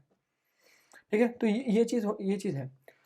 तो इसमें कुछ प्रॉब्लम है, मतलब अभी अभी प्रॉब्लम नहीं थी, बाद में प्रॉब्लम आई। The policy yoyo are timelines of event. तो फेज 1 में कुछ रिस्ट्रिक्शन क्रिएट कर रखी थी। ठीक है, तो हम एक बार देखते हैं the model of gross versus net. ठीक है, तो हम यहाँ पर ग्रॉस और नेट के बारे में बात करेंगे कि ग्रॉस और नेट होता क्या है। तो देखो, मान लो फिनटेक जो है, फिनटेक बहुत सारे लोगों को लेके आए। ठीक है, बहुत सारे बोरों को लेके आए और फिर एनबीएफसी से बहुत सारा पैसा दिला दिया। मान लो 100 करोड़ रुपीज़ दिला दिए बोरोवर को। ठीक है, अब क्या बोल रही है, एनबीएफसी का तरीका जो है ना बहुत अलग है कैलकुलेट करने का। भाई एनबीएफसी भी तो अलग से कैलकुलेट करेगी ना कि भाई ये बोरोवर भी तो कुछ क्रिएट कर सकता है, क्या बोलते हैं, बोरोवर ही डिफॉल्ट कर सकता है। तो एनबीएफसी भी अपना रिस्क कैलकुलेट करेगी। एनबीएफसी अपना रिस्क कैलकुलेट करेगी। ये रिस्क कैसे कैलकुलेट करेगी, ये बोलेगी यार ये जो बोरोवर, ये जो पूल है 100 करोड़ रुपीज़ का, ये जो बोरोवर्स है थोड़े रिस्की लग रहे हैं। तो मैं ऐसा करता हूँ, ये एनबीएफसी ऐसा सोचेगी कि मैं ऐसा करता हूँ कि मैं जो है ना इसका 10% जो है ना पैसा निकाल के अपनी कैपिटल में से, 10% ऑफ टोटल लोन जो है उसका निकाल के अपनी कैपिटल में से असाइड रख देता हूँ, एज प्रोविजन रख देता हूँ। ठीक है, 10% ऑफ 100 करोड़ क्या होगा, 10 करोड़ रुपीज़। तो 10 करोड़ रुपीज़, ये 10 करोड़ रुपीज़ अपने साइड में रख देगा। ठीक है, और ये पैसा कहाँ से निकाला इसने, ये पैसा निकाला इसने अपनी खुद की कैपिटल में से, पूंजी में से। ठीक है, कैपिटल में से जो भी उसका रिटेन अर्निंग थी, जो भी उसका प्रॉफिट था। ठीक है, प्रॉफिट था, वहाँ से उसने पैसा निकाल के साइड में रख दिया 10 करोड़ रुपए, क्योंकि उसको लग रहा है एनबीएफसी को रिस्की है। लेकिन दूसरी जगह एक और चीज़ भी थी, टोटल मैक्सिमम कितना, ये इनको डीएलजी भी दे सकता था ना, ये फिनटेक डीएलजी देता था एनबीएफसी को। वो कितना देता था, 5% ऑफ द टोटल पूल कितना है, 100 करोड़ रुपीज़। तो ये टोटल कितना हो गया, 5 करोड़ रुपीज़। ठीक है, तो फिनटेक ने एनबीएफसी को 5 करोड़ रुपए दे दिए। तो पहले पता है क्या करते थे, बिफोर दिस मे 2025 ये करते थे ऐसे, नेट प्रोविजन कितना हुआ, नेट प्रोविजन हुआ, वो सारा का सारा रिस्क जो एनबीएफसी ने कैलकुलेट किया, माइनस जो कि डीएलजी गारंटी मिली। ठीक है, 100 करोड़ रुपए इन्होंने अपने साइड रख दिए थे, लेकिन 5 करोड़ रुपए उनको यहाँ से मिल गए। तो टोटल इनको अब कितना पैसा, नेट प्रोविजनिंग कितनी करनी पड़ेगी, सिर्फ 5 करोड़ रुपए की। ठीक है, तो बिकॉज यहाँ पर फिनटेक कंपनी एक डीएलजी प्रोवाइड करा रही थी, जिसकी वजह से इनका क्या हो गया, इनका प्रोविजनिंग अपना भी कम हो गया। ठीक है, इनका नेट प्रोविजनिंग 5 करोड़ रुपये रह गया। अगर नहीं प्रोवाइड कराती तो कितना होता, 10 करोड़ रुपये होता, लेकिन अब करा दिया तो कितना हो गया, 5 करोड़ रुपीज़ हो गया। तो जब इनका नेट प्रोविजनिंग कम हो गया तो इसका मतलब इनका कैपिटल, जो 5 करोड़ रुपये बच गए, कहाँ जाएंगे, इनके कैपिटल में जाएंगे, इनके प्रॉफिट में जाएंगे। वो प्रॉफिट से क्या कर सकते हैं, दोबारा और लेंड कर सकते हैं, और लेंड करेंगे तो उनको क्या मिलेगा, और प्रॉफिट मिलेगा। ठीक है, तो कैपिटल फ्री अप होने का फ़ायदा ये होता है कि और प्रॉफिट मिलता है उससे। ठीक है, तो यही फ़ायदा था पहले कि नेट प्रोविजनिंग हो जाती थी, एनबीएफसी अपना खुद का रिस्क कैलकुलेट करके माइनस कर देती थी। लेकिन मई 2025 आने के बाद आरबीआई ने बोला देखो भाई, तुम जो है जो डीएलजी पे रिलाय नहीं करोगे, अब तुम हम निकालोगे अपना ग्रोस प्रोविजन, जो भी तुम्हारा खुद का वो है, तुमने खुद अपने तरफ से रिस्क जो भी देखा है उसमें से डीएलजी को इस बार माइनस नहीं करोगे। तुम्हारा जितना भी होगा ना उसका उतने का ही तुम्हें रिस्क अपना असाइड करना है, प्रोविजनिंग करनी है उसकी। तो अब आरबीआई ने बोला कि जो डीएलजी तुम लगा रहे हो ना, निकाल रहे हो, उसे कैंसिल नहीं करना है। ठीक है, उसको कुछ नहीं करना, उसको छूना ही नहीं, उसको कंसिडर ही नहीं करना, उसको वो पड़े रहने दो अपने पास। ठीक है, ऐसा नहीं है कि डीएलजी अब प्रोवाइड नहीं कराएगी फिनटेक डीएलजी प्रोवाइड कराती थी। ठीक है, लेकिन उसको कंसिडर करने को मैंने कर रखा था, 10 करोड़ रुपए ही प्रोविजनिंग में रखने पड़ेंगे, जिसकी वजह से वापस जो पहले 5 करोड़ रुपए फ्री अप हो गए थे वो दोबारा आ गए। तो यहाँ पर दिक्कत हो गई इनको, ठीक है, यही प्रॉब्लम था। ये गाइडलाइन निकाली थी इन्होंने, द रिस्ट्रिक्शन गाइडलाइन, जो कि मई 2025 में निकाली थी। लास्ट ईयर आरबीआई ने क्रैक डाउन किया था ऑन दिस पर्टिकुलर मॉडल। यहाँ पर इन मई 2025 आरबीआई ने इशू किया एक डायरेक्टिव स्टेटिंग कि एनबीएफसी को अब जो है डीएलजी जो भी फिनटेक से मिलेगा उसको काउंट नहीं करना है, ठीक है, while calculating their own provisioning. Safety buffer जब वो कैलकुलेट करेंगे तो काउंट नहीं करना है। तो इससे क्या परेशानी होगी एनबीएफसी को, भाई जो उनके पास 5 करोड़ रुपए एक्स्ट्रा मिलने वाले थे उनको, उनके कैपिटल से बचने वाले थे, जो कि नहीं बचे, ठीक है, तो वो भी वापस उसमें जुड़ गए, ठीक है। तो उससे क्या हो गया, अब एनबीएफसी को 100% of the required buffer money अपना प्रॉफिट में से निकाल के रखना पड़ता था एज प्रोविजनिंग, और इग्नोर करना पड़ता था फिनटेक का सेफ्टी नेट, ठीक है। वो अब ग्रॉस पे काम करना पड़ता था सारा, तो उनका कैपिटल फ्री अप नहीं हुआ। उनका एक उनसे इस चीज़ से दो लॉस हुए। पहला क्या हुआ, पहला हुआ इनका प्रॉफिट हिट हुआ। जो पीएनएल की स्टेटमेंट्स होती हैं उसमें लॉस दिखने लग गया 5 करोड़ का, है ना। दूसरा क्या है, जो कैपिटल थी वो कम हो गई, वो रिड्यूस हो गई, जिसकी वजह से क्या है, इनका लेंडिंग पावर खत्म हो गई, मतलब कम हो गई, खत्म नहीं हुई, लेंडिंग पावर कम हो गई। और लेंडिंग पावर जैसी कम हो जाएगी उससे प्रॉफिट भी अपने आप कम हो जाएगा, तो प्रॉफिट कम हो गया, ठीक है। तो ये दो प्रॉब्लम स्टार्ट हुई। लेकिन फिर आरबीआई ने थोड़ा समझा इस चीज़ों के बारे में और अब रेस्टोर किया। तो रेस्टोरेशन हुआ फरवरी 2026 में। नाउ अब आरबीआई ने जो पहले जो डिसीजन लिया था उसको रिवर्स कर दिया, बोला कि अब एनबीएफसी दोबारा से जो फैक्टर इन है और डीएलजी उसको काउंट कर सकती हैं, ठीक है। मतलब वही जो 10 करोड़ में से माइनस कर रहे थे 5 करोड़, वो अब दोबारा से कर सकती हैं, अब जो 5 करोड़ रुपए आ जाएंगे, ठीक है। अब इनको सिर्फ एनबीएफसी को सिर्फ 5 करोड़ रुपए सेट असाइड करने हैं बस, ठीक है। तो वही अगर एनबीएफसी ने मान लो सेट असाइड करता था पहले 100 रुपीज़ फॉर पोटेंशियल लॉस, और 5 रुपये की गारंटी मिल जाती थी, उस पर 5% का कैपिटल मिल जाता था ना from the fintech as a provisioning या एज अ गारंटी, ठीक है। अब उनको सिर्फ और सिर्फ 95 रुपये ही असाइड करने हैं, सेम चीज़ जो मैंने आपको बताई। द कंडीशन इज, पर कंडीशन क्या है, द गारंटी, ये जो गारंटी है must be integral part of the loan agreement, ठीक है। मतलब अलग अलग आपको नहीं करना है। जब आप ये पूलिंग करके जब ये पूलिंग हो रही होगी ना 100 करोड़ रुपीज़ की, उसी टाइम पे ही आपको 5 करोड़ रुपये की गारंटी दे देनी है उसी टाइम पे, ठीक है, बैंक एनबीएफसी को। अगर आपने नहीं किया तो ये रूल के अकॉर्डिंग नहीं है, ठीक है। तो इंटीग्रल पार्ट होना चाहिए उस लोन एग्रीमेंट का, गारंटी उसी टाइम पे ही गारंटी देनी चाहिए, ठीक है। And the buffer calculation must be updated dynamically, ये बहुत इंपॉर्टेंट चीज़ है कि डायनेमिकली अपडेट करना है as the guarantee fund used up, ठीक है।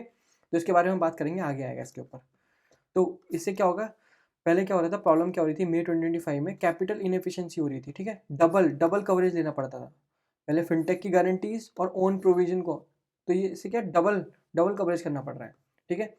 और प्राइस मिसमैचिंग हो जाता था बिकॉज 100% एनबीएफसी को बोर करना पड़ रहा है, ठीक है, प्रोविजनिंग कॉस्ट। तो फिर वो क्यों फिनटेक के थ्रू करेगी, वो डायरेक्ट लैंडिंग नहीं करेगी, वो डायरेक्ट ढूंढेगी फिर बोरोवर, है ना।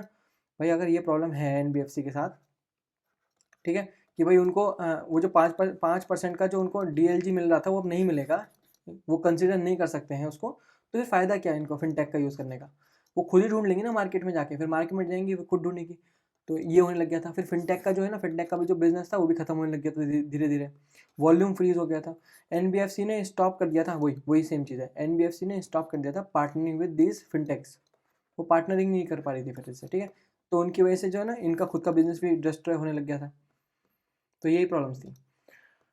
ये बिग डील क्यों है, क्योंकि प्रोविजनिंग ट्रैप है, मैंने आपको बता दिया ना, क्योंकि आपको अपनी कैपिटल में से निकाल के वो पैसा रखना है साइड में, जिसकी वजह से आपकी प्रॉफिटेबिलिटी ज़्यादा हिट होगी, ठीक है, जो कि हमें इम्पैक्ट दिखा भी।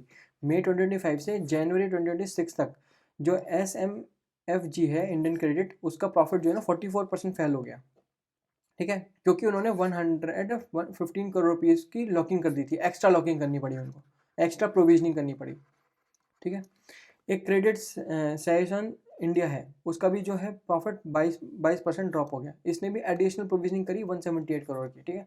और नॉर्दर्न आर्क है, इसने भी 80 करोड़ रुपए का हिट लिया, ठीक है। इसका प्रॉफिट का लॉस हुआ इतना, मतलब ठीक है, मतलब प्रॉफिट नहीं हुआ, प्रॉफिट में से ये हट गया 80 crore rupees.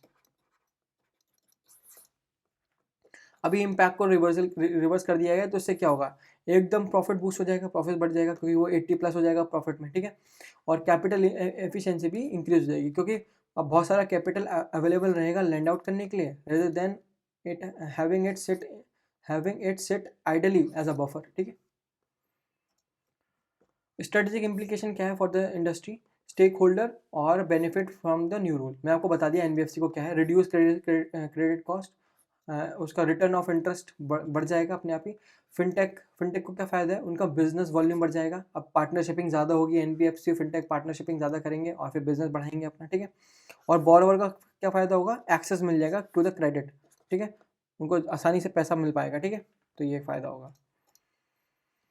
The कैवेट dynamic adjustment, ठीक है, तो यहाँ पर एक बहुत इंपॉर्टेंट चीज़ है, आरबीआई ने इस बार थोड़ा एक एक्स्ट्रा चीज़ और लगाई है, इसको बोलते हैं प्रूडेंट सेफ्टी गार्ड। यहाँ पर इन्होंने डायनेमिक एडजस्टमेंट बोला है, ठीक है। मैं एक एग्जांपल लेता हूँ, मान लो 100 करोड़ रुपए थे, 100 करोड़ रुपए कितने डीएलजी मिल रही थी, डीएलजी मिल रही थी 5 करोड़ रुपीज़ की। मतलब एनबीएफसी को कितनी प्रोटेक्शन मिल रही थी, एक्स्ट्रा प्रोटेक्शन मिल रही थी 5% की, 5% of total fund, total pool बोल दो, ठीक है, 100 करोड़ का पूल था, उस पर डीएलजी मिल रही थी 5 करोड़ रुपए की फ्रॉम द फिनटेक से। और ये एनबीएफसी के लिए प्रोटेक्शन की तरह वर्क करेगी, तो एनबीएफसी का प्रोटेक्शन कितना था अभी, 5% ऑफ टोटल पूल, जो कि 5 करोड़ रुपए है, ठीक है। तो मान लो अभी डिफॉल्ट हो गया, डे 1 में इसने बहुत सारे बोरोवर को दिया और कुछ डे 90 आ गया, ठीक है, और कुछ डिफॉल्ट हो गया। डिफॉल्ट कितने रुपए का हुआ, 2 करोड़ रुपए का हुआ, ठीक है। तो 2 करोड़ रुपए का हुआ, तो आरबीआई क्या बोल रहा है, ये 2 करोड़ रुपए का जब होगा ना डिफॉल्ट, तो ये 5 करोड़ में से तुम माइनस करोगे, तो 5 करोड़ माइनस 2 करोड़ रुपीज़। तो अब आपके पास कितनी प्रोटेक्शन बची, सिर्फ 3 करोड़ की बची। तो ये एक्चुअली 3 करोड़ क्या है, ये 3% है ऑफ टोटल पूल, ठीक है। इसका मतलब आपकी जो प्रोटेक्शन है एनबीएफसी तुम्हारी जो प्रोटेक्शन है वो कम हो गई है, रिड्यूस हो गई है। तो जितनी रिड्यूस हुई है उतना तुम अपने हिसाब से भी करो फिर, ठीक है, तुम दोबारा से रिस्क इवेल्युएट करो और तो थोड़ी एक्स्ट्रा प्रोविजनिंग करो अपनी तरफ से, एक्स्ट्रा प्रोविजनिंग करो कि तुम्हारे पास इनफ प्रोटेक्शन हो कि अगर कोई प्रॉब्लम आती है और डिफ़ॉल्ट क्रिएट होते हैं तो तुम सह पाओ उस चीज़ को, तो एक्स्ट्रा प्रोविजनिंग करो, थोड़ी बर्डन बढ़ा दिया इसमें, है ना। तो अगर ज़्यादा डिफ़ॉल्ट होते हैं तो अपने आप ही वो सेफ्टी नेट कम होने लग जाएगा। जैसे ही वो सेफ्टी नेट कम होगा तो अब एनबीएफसी को थोड़ी एक्स्ट्रा प्रोविजनिंग करनी पड़ेगी अपनी तरफ से भी, ठीक है, कि अगर कोई फ्यूचर में कोई प्रॉब्लम आती है या मार्केट क्रैश होता है और ये पैसा लौटा नहीं पाते, तो एनबीएफसी का ऑपरेशन वर्क तो चलता रहे, एटलीस्ट एनबीएफसी काम करती रहे, ठीक है।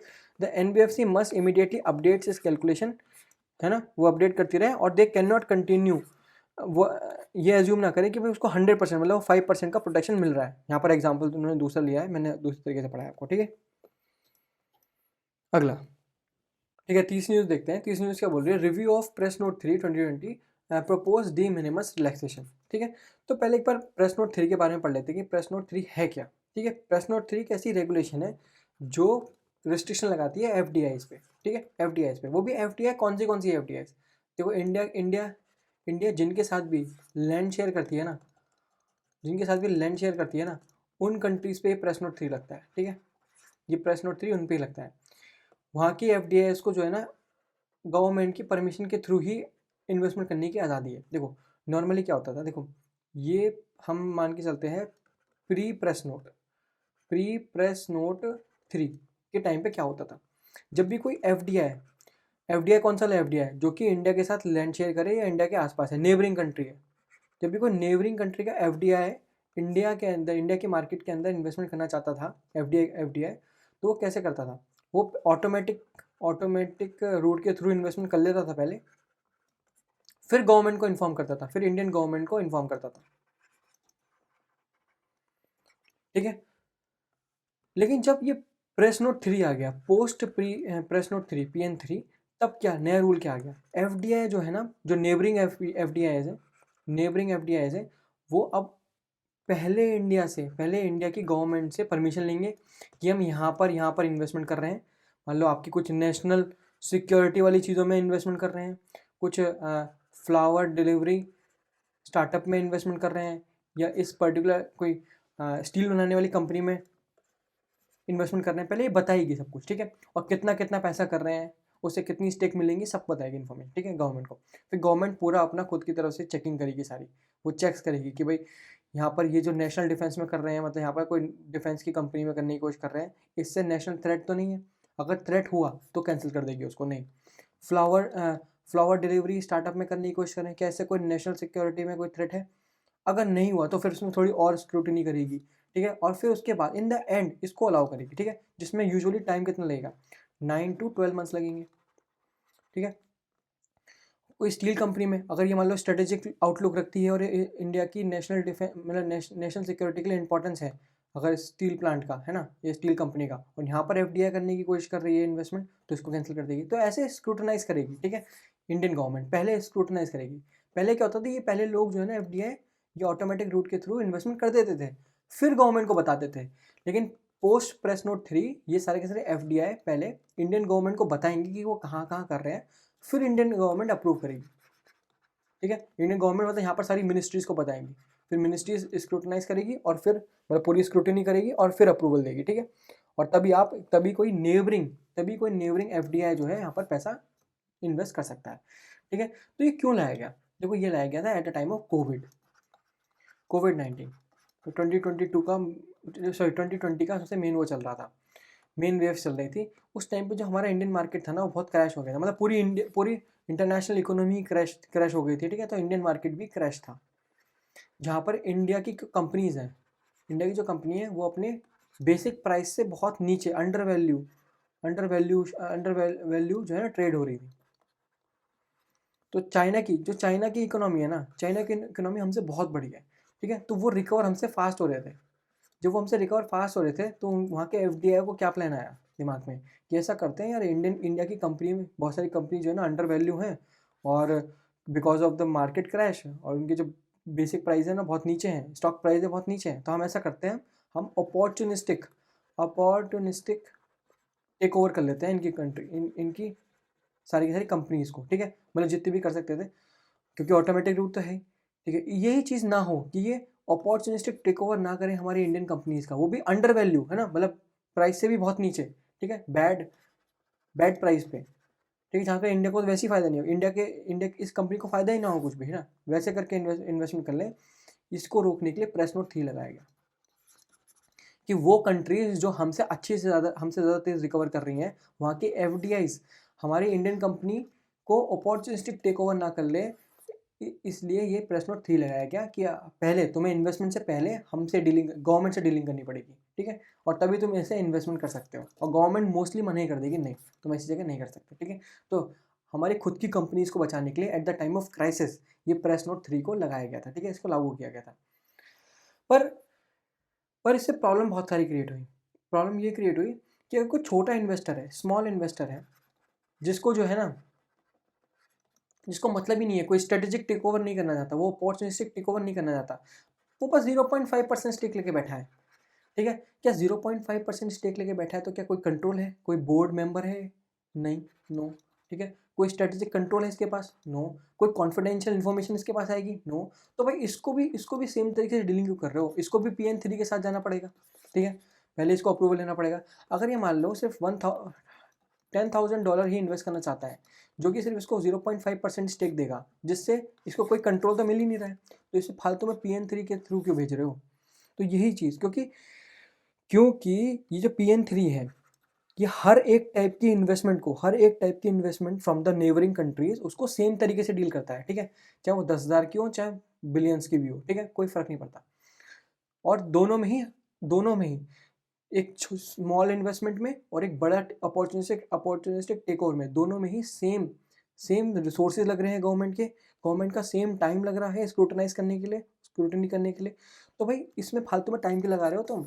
गवर्नमेंट को ये बोला गया, ठीक है, तुम इसमें टाइम क्यों लगा रहे हो? यहाँ तो कोई प्रॉब्लम ही क्रिएट नहीं हो रही, ये कोई रिस्क ही पोज नहीं कर रहा,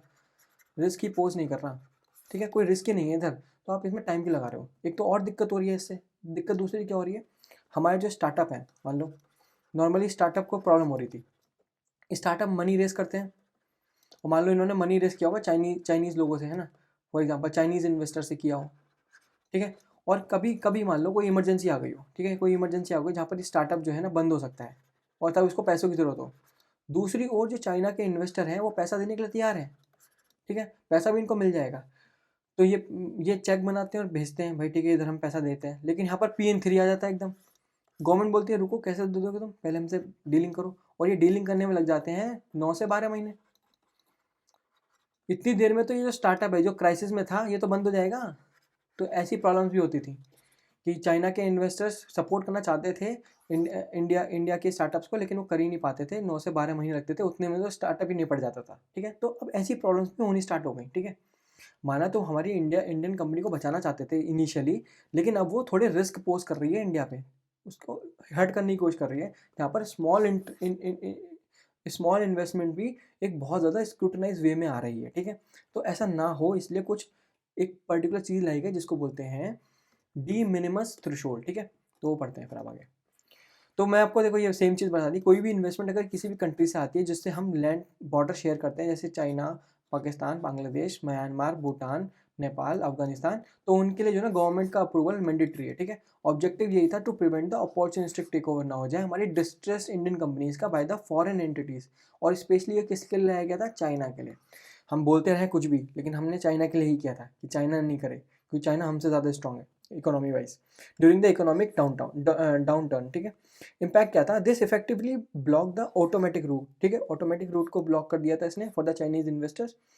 पर इसमें प्रॉब्लम क्या हुई? प्रॉब्लम यही हुई कि माइनर इन्वेस्टमेंट भी थी, वो भी लेंदी सिक्योरिटी क्लियरेंस को पास करना पड़ता था उनको by the ministry of home affairs, जो कि बहुत डिले कर रही थी। मैंने आपको प्रॉब्लम बता दिया कि स्टार्टअप्स भी इसमें बहुत ज़्यादा स्ट्रगल कर रहे थे।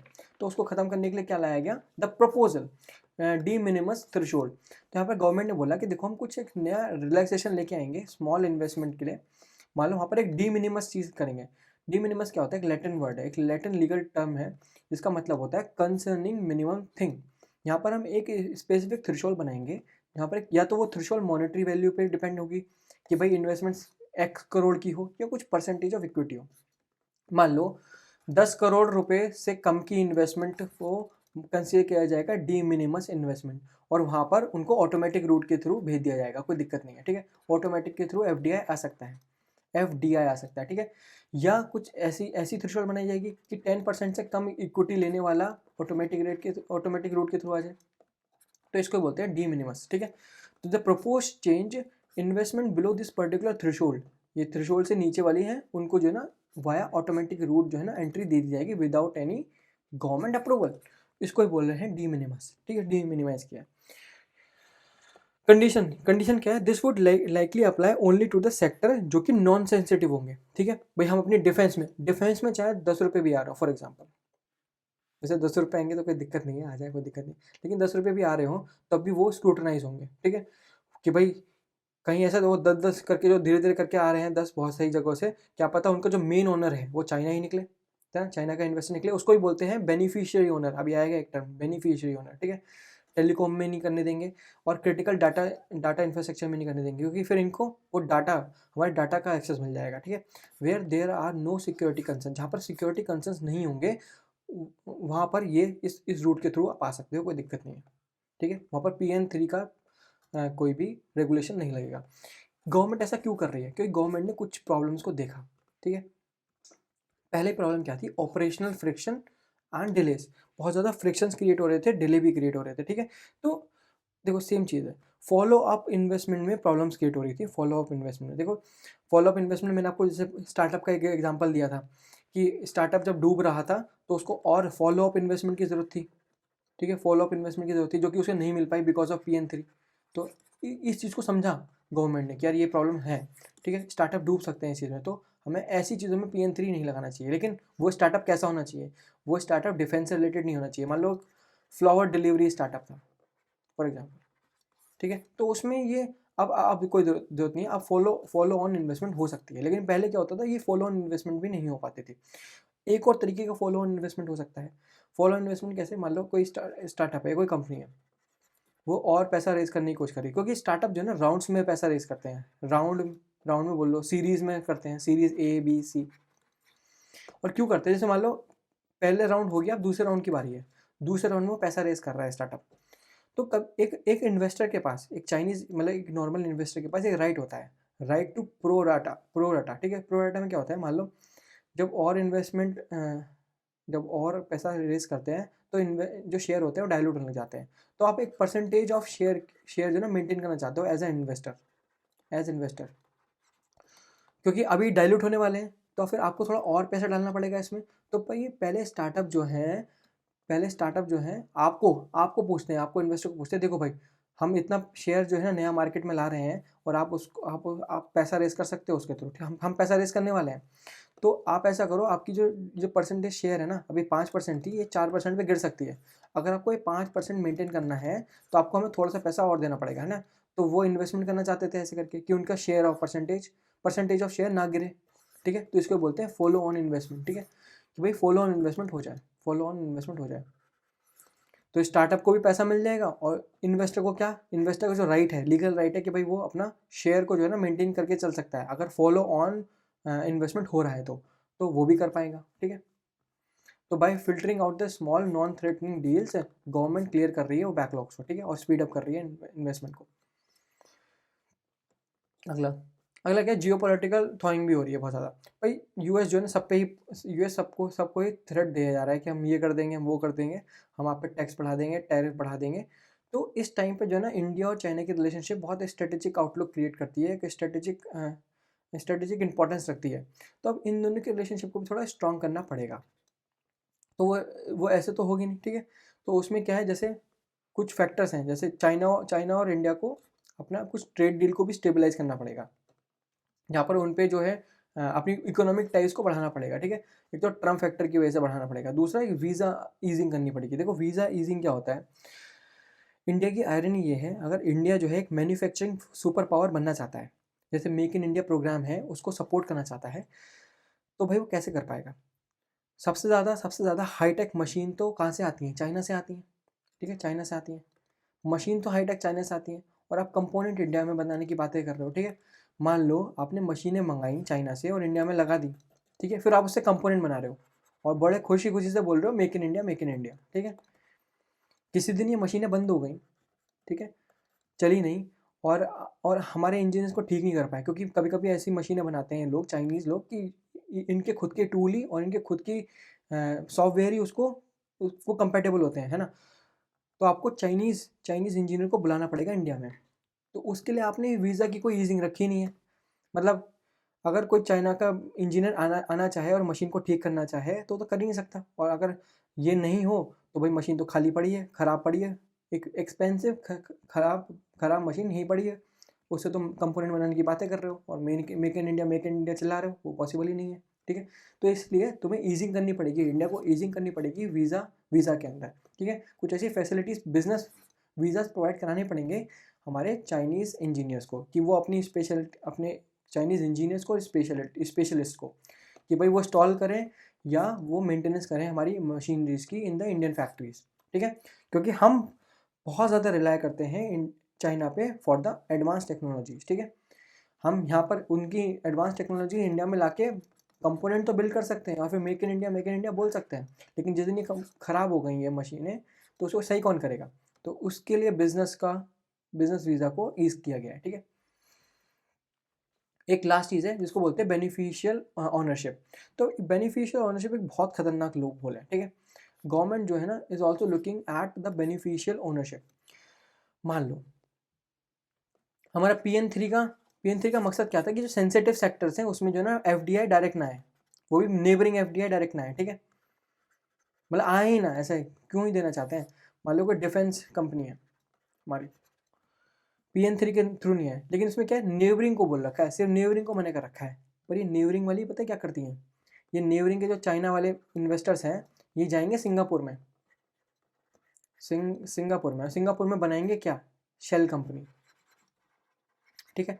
या तो शेल कंपनी बनाएंगे या बहुत सारा पैसा दे देंगे वीसीज को, और फिर उस शेल कंपनी या वीसीज के थ्रू जो है ना पैसा इंडिया में इस डिफेंस के अंदर लगवाएंगे, ठीक है, टेलीकॉम सेक्टर के अंदर लगवाएंगे, ठीक है, एफडीआई करवाएंगे।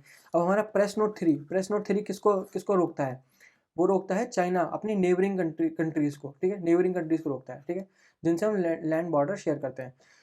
जिनसे नहीं करते, अमेरिका से तो नहीं करते, सिंगापुर से तो नहीं करते, तो सिंगापुर को तो हम अलाउ कर देते हैं, उन पर ज़्यादा स्क्रूटनाइज भी नहीं करते, है ना। लेकिन यहाँ पर करेंगे, इनको भी करेंगे, क्योंकि हम यही पता लगाने की कोशिश करेंगे कि ये जो दिख रही हैं हमें शेल कंपनीज़, या हमें जो कंपनी दिख रही हैं, ये जो वीसीज दिख रहे हैं, इनको असली में फ़ंड कौन कर रहा है, इनको अगर चाइना फंड कर रहा है तो इनका असली बीओ कौन है, बेनिफिशियल ओनर कौन है इनका, ठीक है। अगर इनका बेनिफिशियल ओनर चाइना निकला तो भाई ये जो आ रही है ना एफडीआई, ये भी नहीं आएंगी, ठीक है। ये आएंगी कैसे, फिर गवर्नमेंट के थ्रू आएंगी, पहले गवर्नमेंट से अप्रूवल लेना है फिर ही तुम मार्केट में आ सकते हो, ठीक है। तो ये पीएन3 ये भी चेक करेगा आप, ठीक है, कि बीओ क्या है, ठीक है। तो ये एक रूल है, the day minimus rule would allow global fund that have a tiny fraction of investment money to invest in India without getting flagged। Preventing unnecessary hurdle for large global investor. ठीक है, तो मैंने तो ये problem बता दी आपको ना, ये बीओ का प्रॉब्लम था। लेकिन अब जो ये डे मिनिमस आया है, इसमें जो है ना, अगर छोटा वाला पार्ट होगा, थोड़ा कम पार्ट होगा, लेस पार्ट होगा ना, लेस पार्ट होगा, तो उसको अलाउ कर दिया जाएगा, लेकिन सिर्फ नॉन सेंसिटिव में, नॉन सेंसिटिव वाली में। ठीक है, पहले मैंने आपको ये प्रॉब्लम बताई कि प्रॉब्लम क्या होती थी, बीओ की प्रॉब्लम क्या होती थी। PN3 के थ्रू ये करते थे काम, लेकिन अभी PN3 में थोड़ी रिलैक्सेशन लाई गई है डी मिनिमस को यूज़ करके। तो अगर चाइना जो है बीओ के थ्रू आ रहा होगा, मतलब ऐसे घूम फिर के आ रहा होगा, लेकिन वो अपनी कम स्ट्रेटेजिक पावर रखता है, मतलब कम पैसा उन्होंने डाल रखा होगा, तो वो नॉन सेंसिटिव एरियाज़ के अंदर, नॉन सेंसिटिव सेक्टर के अंदर इन्वेस्ट कर सकते हैं, उसमें कोई दिक्कत नहीं है। लेकिन अगर मान लो यही डिफेंस वाली हुई या टेलीकॉम वाली हुई, तो नहीं कर सकते, तो बिल्कुल ही नहीं कर सकते, फिर तो PN3 पूरा परफेक्ट तरीके से लगेगा। ठीक है, वो सेम चीज़ है, देखो कुछ नई चीज़ नहीं है, आगे बढ़ते हैं। व्हाट विल नॉट चेंज, क्या चेंज नहीं होगा? उस जो रिपोर्ट है उसने क्लियरली बता रखा है, प्रेस 3 इज नॉट बिंग रेसेंड नहीं होगा। ठीक है, मतलब उसे खारिज नहीं किया जाएगा, वो अभी भी चलेगा। Open no blanket openness. ठीक है, अभी भी कोशिश अप्रोच ली जाएगी, वो है।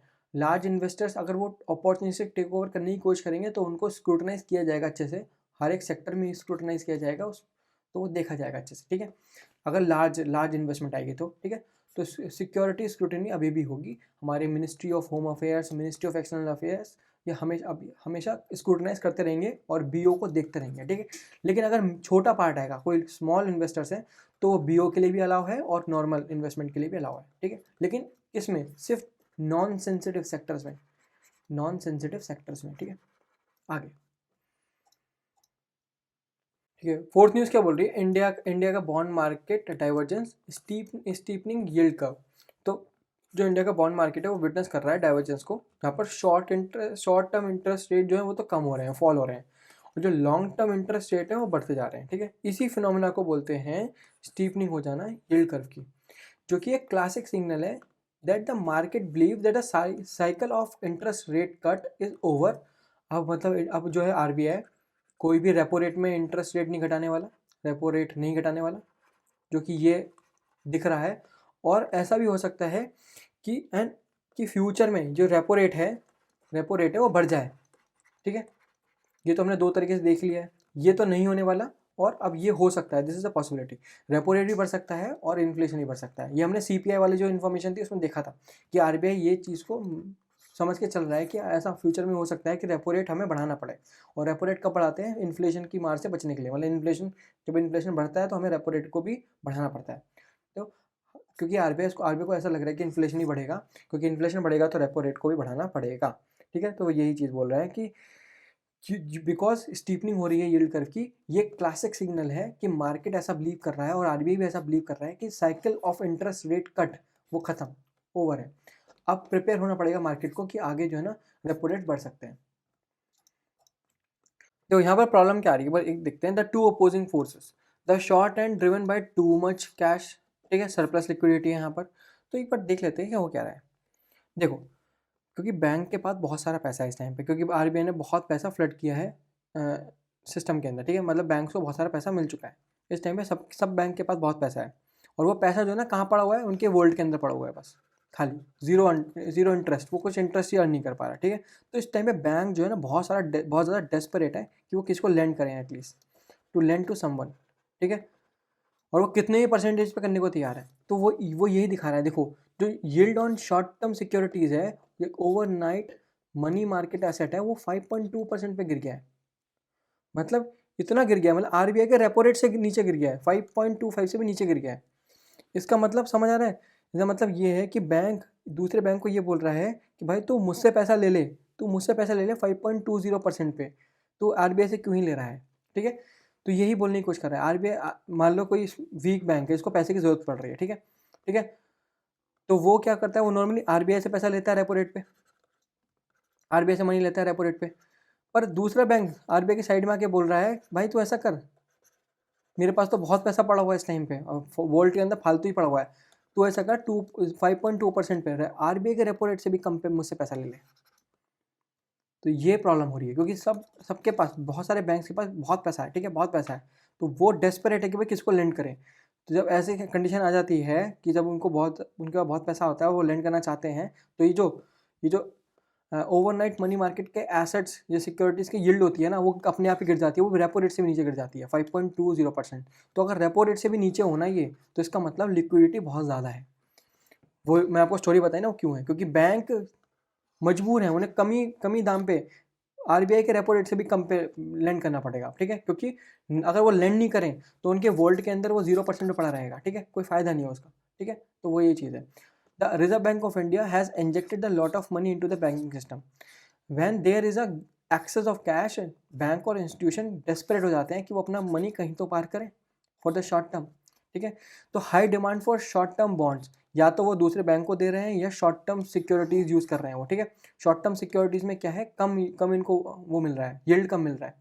क्यों? क्योंकि शॉर्ट टर्म हाई डिमांड, जैसी हाई डिमांड हो गई शॉर्ट टर्म्स की, जैसी हाई डिमांड हो गई शॉर्ट टर्म्स की, तो अपने आप ही मार्केट प्राइस बढ़ जाएगा उन शॉर्ट टर्म सिक्योरिटीज़ का।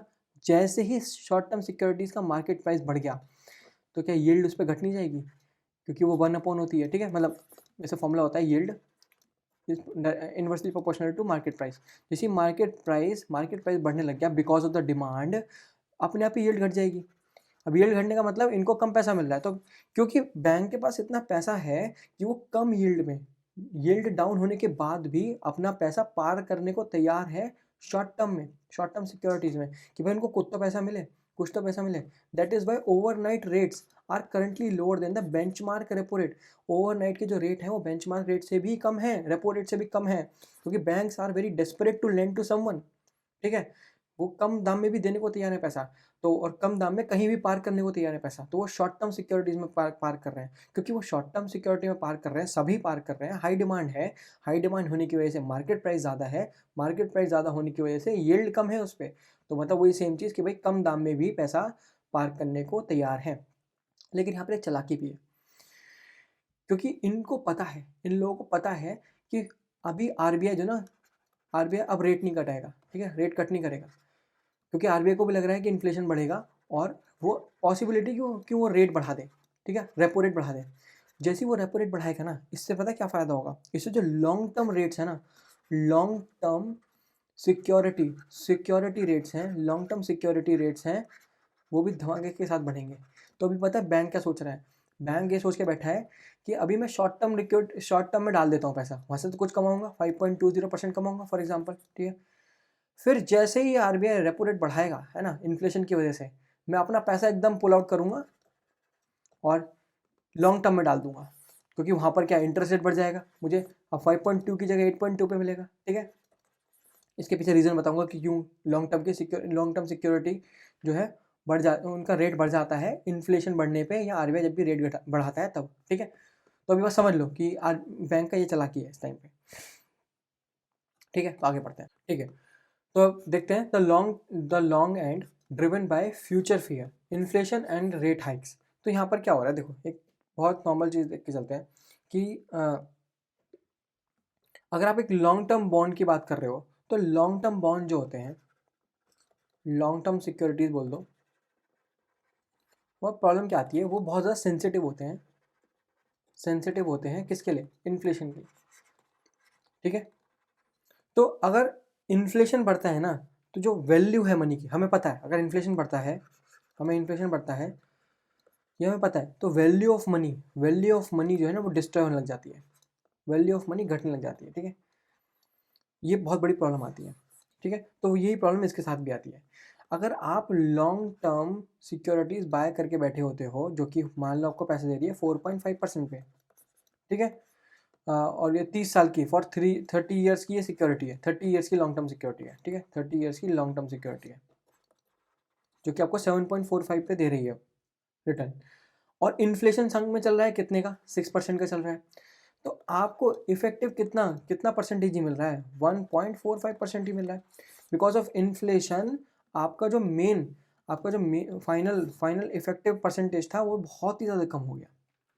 तो आप क्या डिमांड करोगे भाई, आप गवर्नमेंट से सिक्योरिटी से ये डिमांड करोगे कि भाई देखो, तुम्हारी इन्फ्लेशन ही बढ़ रही है, जो कि हमें लग रहा है कि इन्फ्लेशन बढ़ेगी, ये 6% 7% भी जाएगी फॉर एग्जांपल, तो तुम ये जो 7.45 दे रहे हो 30 ईयर्स पे, ये तो बहुत कम है, हमें थोड़ी एक्स्ट्रा कुशनिंग दो। तो ये जो अपने आप ही जो ये पर्टिकुलर परसेंटेज है, ये अपने आप ही हाइकअप होगी, ठीक है, और ये बहुत ज़्यादा बढ़ेगी, मतलब 10% होगी फॉर एग्जांपल। तो ये जो 10% है ना, जो ये एक्स्ट्रा कुशनिंग प्रोवाइड कराई गई है, ठीक है, ये इसी को, ये जो एक्स्ट्रा कुशनिंग प्रोवाइड कराई गई इसको ही बोलते हैं इन्फ्लेशन प्रीमियम देना, इन्फ्लेशन रिस्क प्रीमियम देना, रिस्क प्रीमियम देना, ठीक है। यही चीज़ है वो इन्फ्लेशन रिस्क, कि इन्फ्लेशन की वजह से गवर्नमेंट को जो है ज़्यादा, गवर्नमेंट को या जो भी लॉन्ग टर्म सिक्योरिटी दे रहा है उसको अपनी परसेंटेज बढ़ानी पड़ती है कि भाई जो 6% की इन्फ्लेशन मार है उससे बच जाए, ठीक है। तो इसीलिए ही जो यील्ड है वो बढ़ रही है, ठीक है, और बढ़ेगी फ्यूचर में भी और, ठीक है, लॉन्ग टर्म की। तो वो यही है, देखो, bond traders look into the future, वो फ्यूचर में लुक कर रहे हैं और ये बिलीव कर रहे हैं कि आरबीआई और रेट कट नहीं करेगा। तो आरबीआई रेट कब कट नहीं करता है, ठीक है, जब उसको लग रहा होता है कि फ्यूचर में ग्रोथ अच्छी होने वाली है। लेकिन क्या फ्यूचर में ग्रोथ जो है वो सीधे आती है? नहीं, वो इन्फ्लेशन को साथ में लेके आती है, ठीक है। इन्फ्लेशन भी संग में आती है, ग्रोथ के साथ इन्फ्लेशन भी बढ़ती है, ठीक है। तो इन्फ्लेशन बढ़ने की वजह से आरबीआई को अपने रेपो रेट्स बढ़ाने पड़ेंगे। तो अब ये सिग्नल मिल रहा है मार्केट को कि ये रूल आउट करने वाले हैं, मोर रेट कट नहीं होगा, अब और रेट कट नहीं होगा।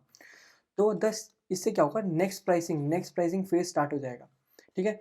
और which is usually rate hikes होने लग जाएंगे या इन्फ्लेशन, हायर इन्फ्लेशन लग जाएगा। मैंने आपको बताया ना वही सेम चीज़, इन्फ्लेशन 6% पे आ जाएगा, ठीक है। और जब ये पूरा मार्केट को ऐसा लगने लग जाता है तो अपने आप ही जो 7.45 वाली परसेंटेज होती है ना वो बढ़ने लग जाती है, क्योंकि भाई इन्वेस्टर्स को भी चाहिए ना, इन्वेस्टर्स को अपनी परचेसिंग पावर बचानी है against the inflation, future inflation, ठीक है। अभी आप मुझे 7.45% दो आज के दिन पे 30 ईयर्स के लिए, तो बहुत कम है ना। मुझे पता है कि आने वाले टाइम में 6% से मुझे मार लगने वाली है इन्फ्लेशन की, और मेरा सिर्फ 1.545% इफेक्टिव बच जाएगा। तो मुझे 10 पे दो एटलीस्ट, कि मेरा 4% तो मुझे मिले ना, कुछ तो मिले, मेरी परचेसिंग पावर तो रहे ना, मेरा पैसा ही खत्म ना हो जाए कहीं उस चीज़ में। तो इसको बोलते हैं इन्फ्लेशन रिस्क प्रीमियम मिल जाना। और क्योंकि इन्फ्लेशन रिस्क प्रीमियम देना होता है, इसीलिए ही लॉन्ग टर्म की जो यील्ड्स हैं वो बढ़ रही हैं, ठीक है, बढ़ेंगी वैसे भी। दूसरा एक और चीज़ होती है टर्म प्रीमियम, ठीक है। टर्म प्रीमियम क्या होता है, जैसे आप 7.45% पे दे रहे हो फॉर 30 ईयर्स, ठीक है, और वर्सेस रेपो रेट को आप देख लो 5.25, इन दोनों को माइनस करोगे ना, जो 2.20% आएगा, ये जो है आपका टर्म प्रीमियम होता है। मतलब ये बोल रहा है कि अगर मैं आपको जो है एक दिन के लिए लेंड करता हूँ तो वो मेरे लिए कम रिस्की है, ठीक है। लेकिन अगर मैं आपको बहुत ज़्यादा टाइम के लिए 30 साल के लिए लेंड करता हूँ तो मैं एक मैसिव रिस्क ले रहा हूँ, ठीक है, एक टर्म, तो इसलिए मुझे एक टर्म प्रीमियम दो, थोड़ा एक्स्ट्रा मनी दो, एक्स्ट्रा परसेंटेज पे दो, ठीक है। तो उसको बढ़ाने की बात कर रहे होते हैं, तो ये अपने आप ही बढ़ता रहता है फिर, इसलिए क्योंकि मेरा टर्म प्रीमियम बढ़ जाए अपने आप ही, ठीक है। आगे बढ़ते हैं। तो वो ये कॉन्सेप्ट यही है स्टीपनिंग ऑफ द यील्ड कर्व का, कि जो फ्लैट कर्व्स हैं, फ्लैट कर्व्स कब बनते हैं, जब शॉर्ट और लॉन्ग रेट जो है सिमिलर होते हैं, आसपास होते हैं। लेकिन स्टीप तब होते हैं जब शॉर्ट रेट तो घट रहे होते हैं और लॉन्ग रेट्स बढ़ रहे होते हैं। मैंने आपको बता दिया लॉन्ग रेट्स क्यों बढ़ेंगे फ्यूचर में, है ना, क्योंकि आरबीआई भी एक्सपेक्ट कर रहा है इन्फ्लेशन बढ़ेगी और मार्केट भी अब ये एक्सपेक्ट कर रहा है, और उसकी वजह से क्या है, इन्फ्लेशन प्रीमियम ऐड हो जाएगा प्लस टर्म प्रीमियम भी ऐड हो जाएगा। तो अपने आप ही जो 7.45 की यील्ड दिख रही है वो अपने आप ही बढ़ती हुई दिखेगी हमें, ठीक है। दूसरी ओर शॉर्ट रेट्स जो है वो लो है, मैंने आपको बता दिया बिकॉज ऑफ लिक्विडिटी सरप्लस, ठीक है, वो मैंने पूरी स्टोरी आपको बता दी है, ठीक है। सिग्नल इकोनॉमिक रिकवरी और राइजिंग इंटरेस्ट रेट एक्सपेक्टेशन, ठीक है। इन दिस सिनेरियो गैप जो है वाइडन अप हो रहा है, क्योंकि ये घट रहा है, लोअर घट रहा है, हायर बढ़ रहा है। The short and is anchored by RBI के फ्री कैश फ्लो के, वाइल जो लॉन्ग टर्म है वो कौन एंकर कर रहा है, वो मार्केट सेंटिमेंट एंकर कर रहा है। मार्केट ये सोच रहा है कि फ्यूचर में बढ़ जाएगा, ठीक है, इंटरेस्ट रेट बढ़ जाएगा। तो अभी इंस्टीट्यूशनल स्ट्रेटेजी क्या है भाई, बहुत सारे इंस्टीट्यूशन ये बोल रहे हैं बोरो करो लॉन्ग, ठीक है, और पार्क करो शॉर्ट, ठीक है। तो वो यही है, मतलब दिमाग क्या लगा रहे हैं, मैंने आपको बताया था ना कि जो भी ये शॉर्ट टर्म में बोरो करेंगे, मतलब सॉरी बोरो तो लॉन्ग टर्म में करेंगे, ठीक है। Institutions are borrowing money for a long tenure now, ठीक है, क्योंकि उनको डर है कि फ्यूचर में इंटरेस्ट रेट बढ़ सकता है। तो वो आज ही अपना लोन को जो है ना आज के इंटरेस्ट रेट के हिसाब से लॉक कराना चाहते हैं, क्योंकि वो पता है उनको 5 साल बाद जो है ना maybe 2% higher interest rate हो जाएगा, ठीक है। तो बोरो करो लॉन्ग और पार्क करो स्ट्रॉन्ग, मतलब शॉर्ट। तो यहाँ पर जो बोरोड मनी है उसको शॉर्ट टर्म में इन्वेस्ट करने की बात कर रहे हैं, ओवरनाइट फंड में इन्वेस्ट करो। They don't want to buy 10 year bond right now, क्योंकि अभी उनको डर है इंटरेस्ट रेट बढ़ने का। जो इंटरेस्ट रेट बढ़ता है तो 10 ईयर बॉन्ड के प्राइस घट जाते हैं, ठीक है। तो अगर प्राइस घट जाएंगे तो वो गलत दिखेगा, है ना, इनडायरेक्टली। तो उनकी बैलेंस शीट पे भी गलत दिखेगा। तो प्लान क्या है, प्लान यही है, keep the money in the short asset. अभी शॉर्ट एसेट्स में रखो, शॉर्ट टर्म एसेट में रखो, और जैसे ही इंटरेस्ट रेट बढ़ जाए, मैक्सिमम पहुंच जाए अपना, है ना, क्या बोलते हैं, लॉन्ग टर्म का, तो वहाँ पर पैसा एकदम खींचो और डाल दो लॉन्ग टर्म के अंदर, ठीक है। तो यही स्ट्रैटेजी है इस बार की, मैंने आपको बता दिया वैसे कैसे है। अगला देखो, फिफ्थ न्यूज़ पढ़ते हैं। फिफ्थ न्यूज़ क्या बोल रही है, India's power sector milestone financial year 26, उन्होंने रिकॉर्ड किया 52 पॉइंट गीगावाट की एडिशन और ग्रीन शिफ्टिंग, ठीक है।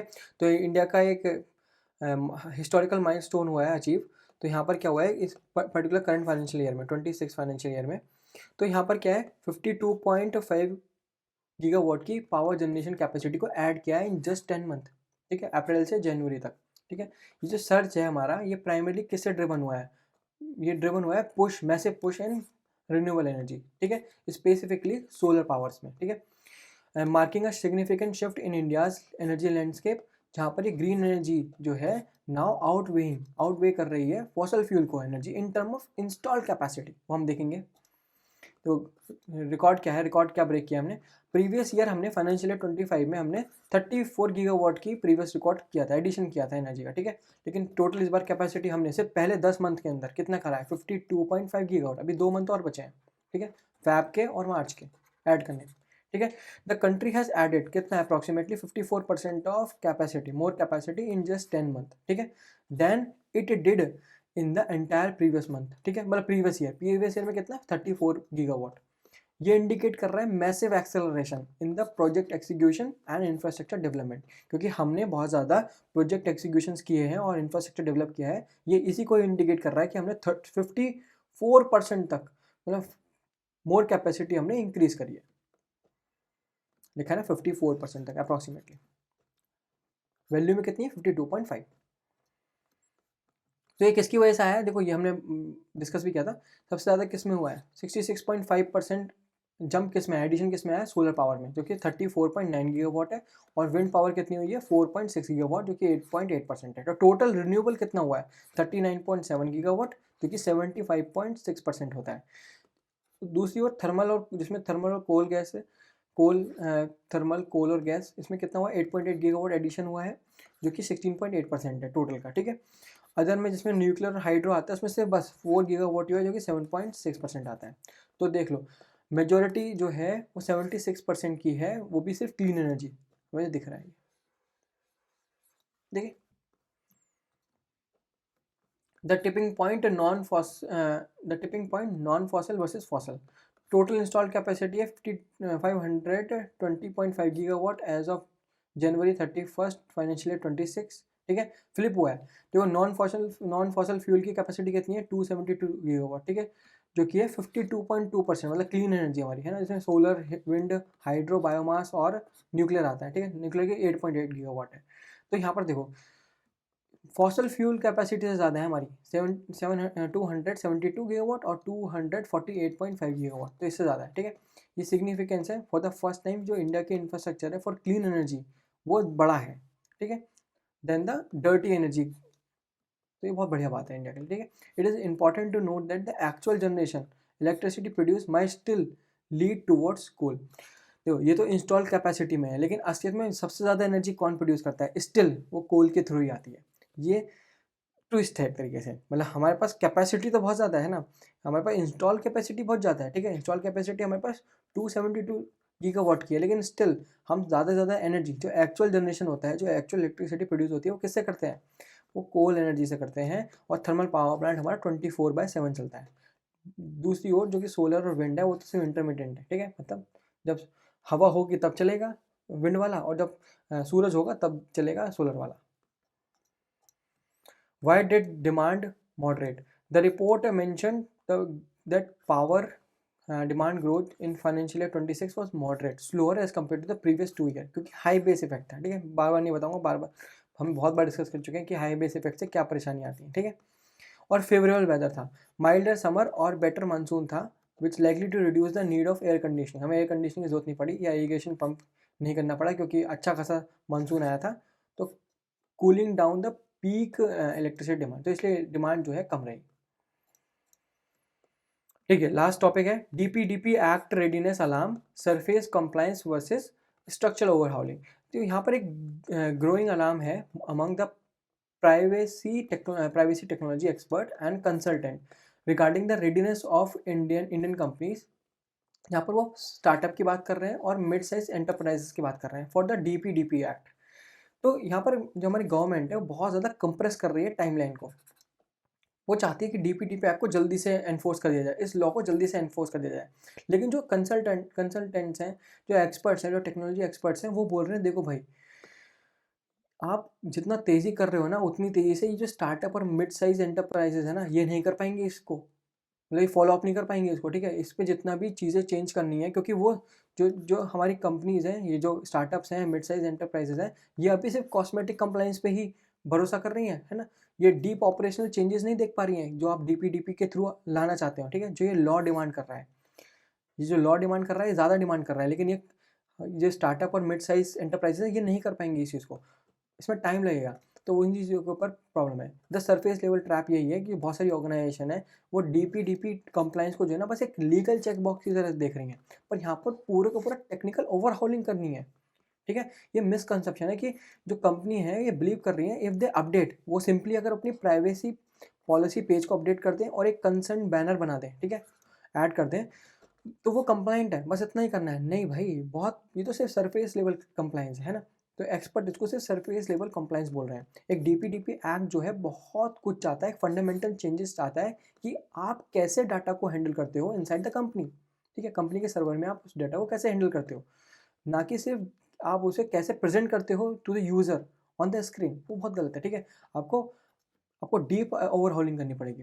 तो यहाँ पर क्लियर एक वायलेशन बताया है रूल 3 का, यहाँ पर प्राइवेसी नोटिस करता है ये। ठीक है, तो करंट प्रैक्टिस क्या है, बहुत सारे जो स्टार्टअप्स हैं वो यूज़ करते हैं जेनरिक और catch all privacy policies full of legalese. ठीक है, जहाँ पर ये डाटा कलेक्ट करते हैं just to improve the user experience.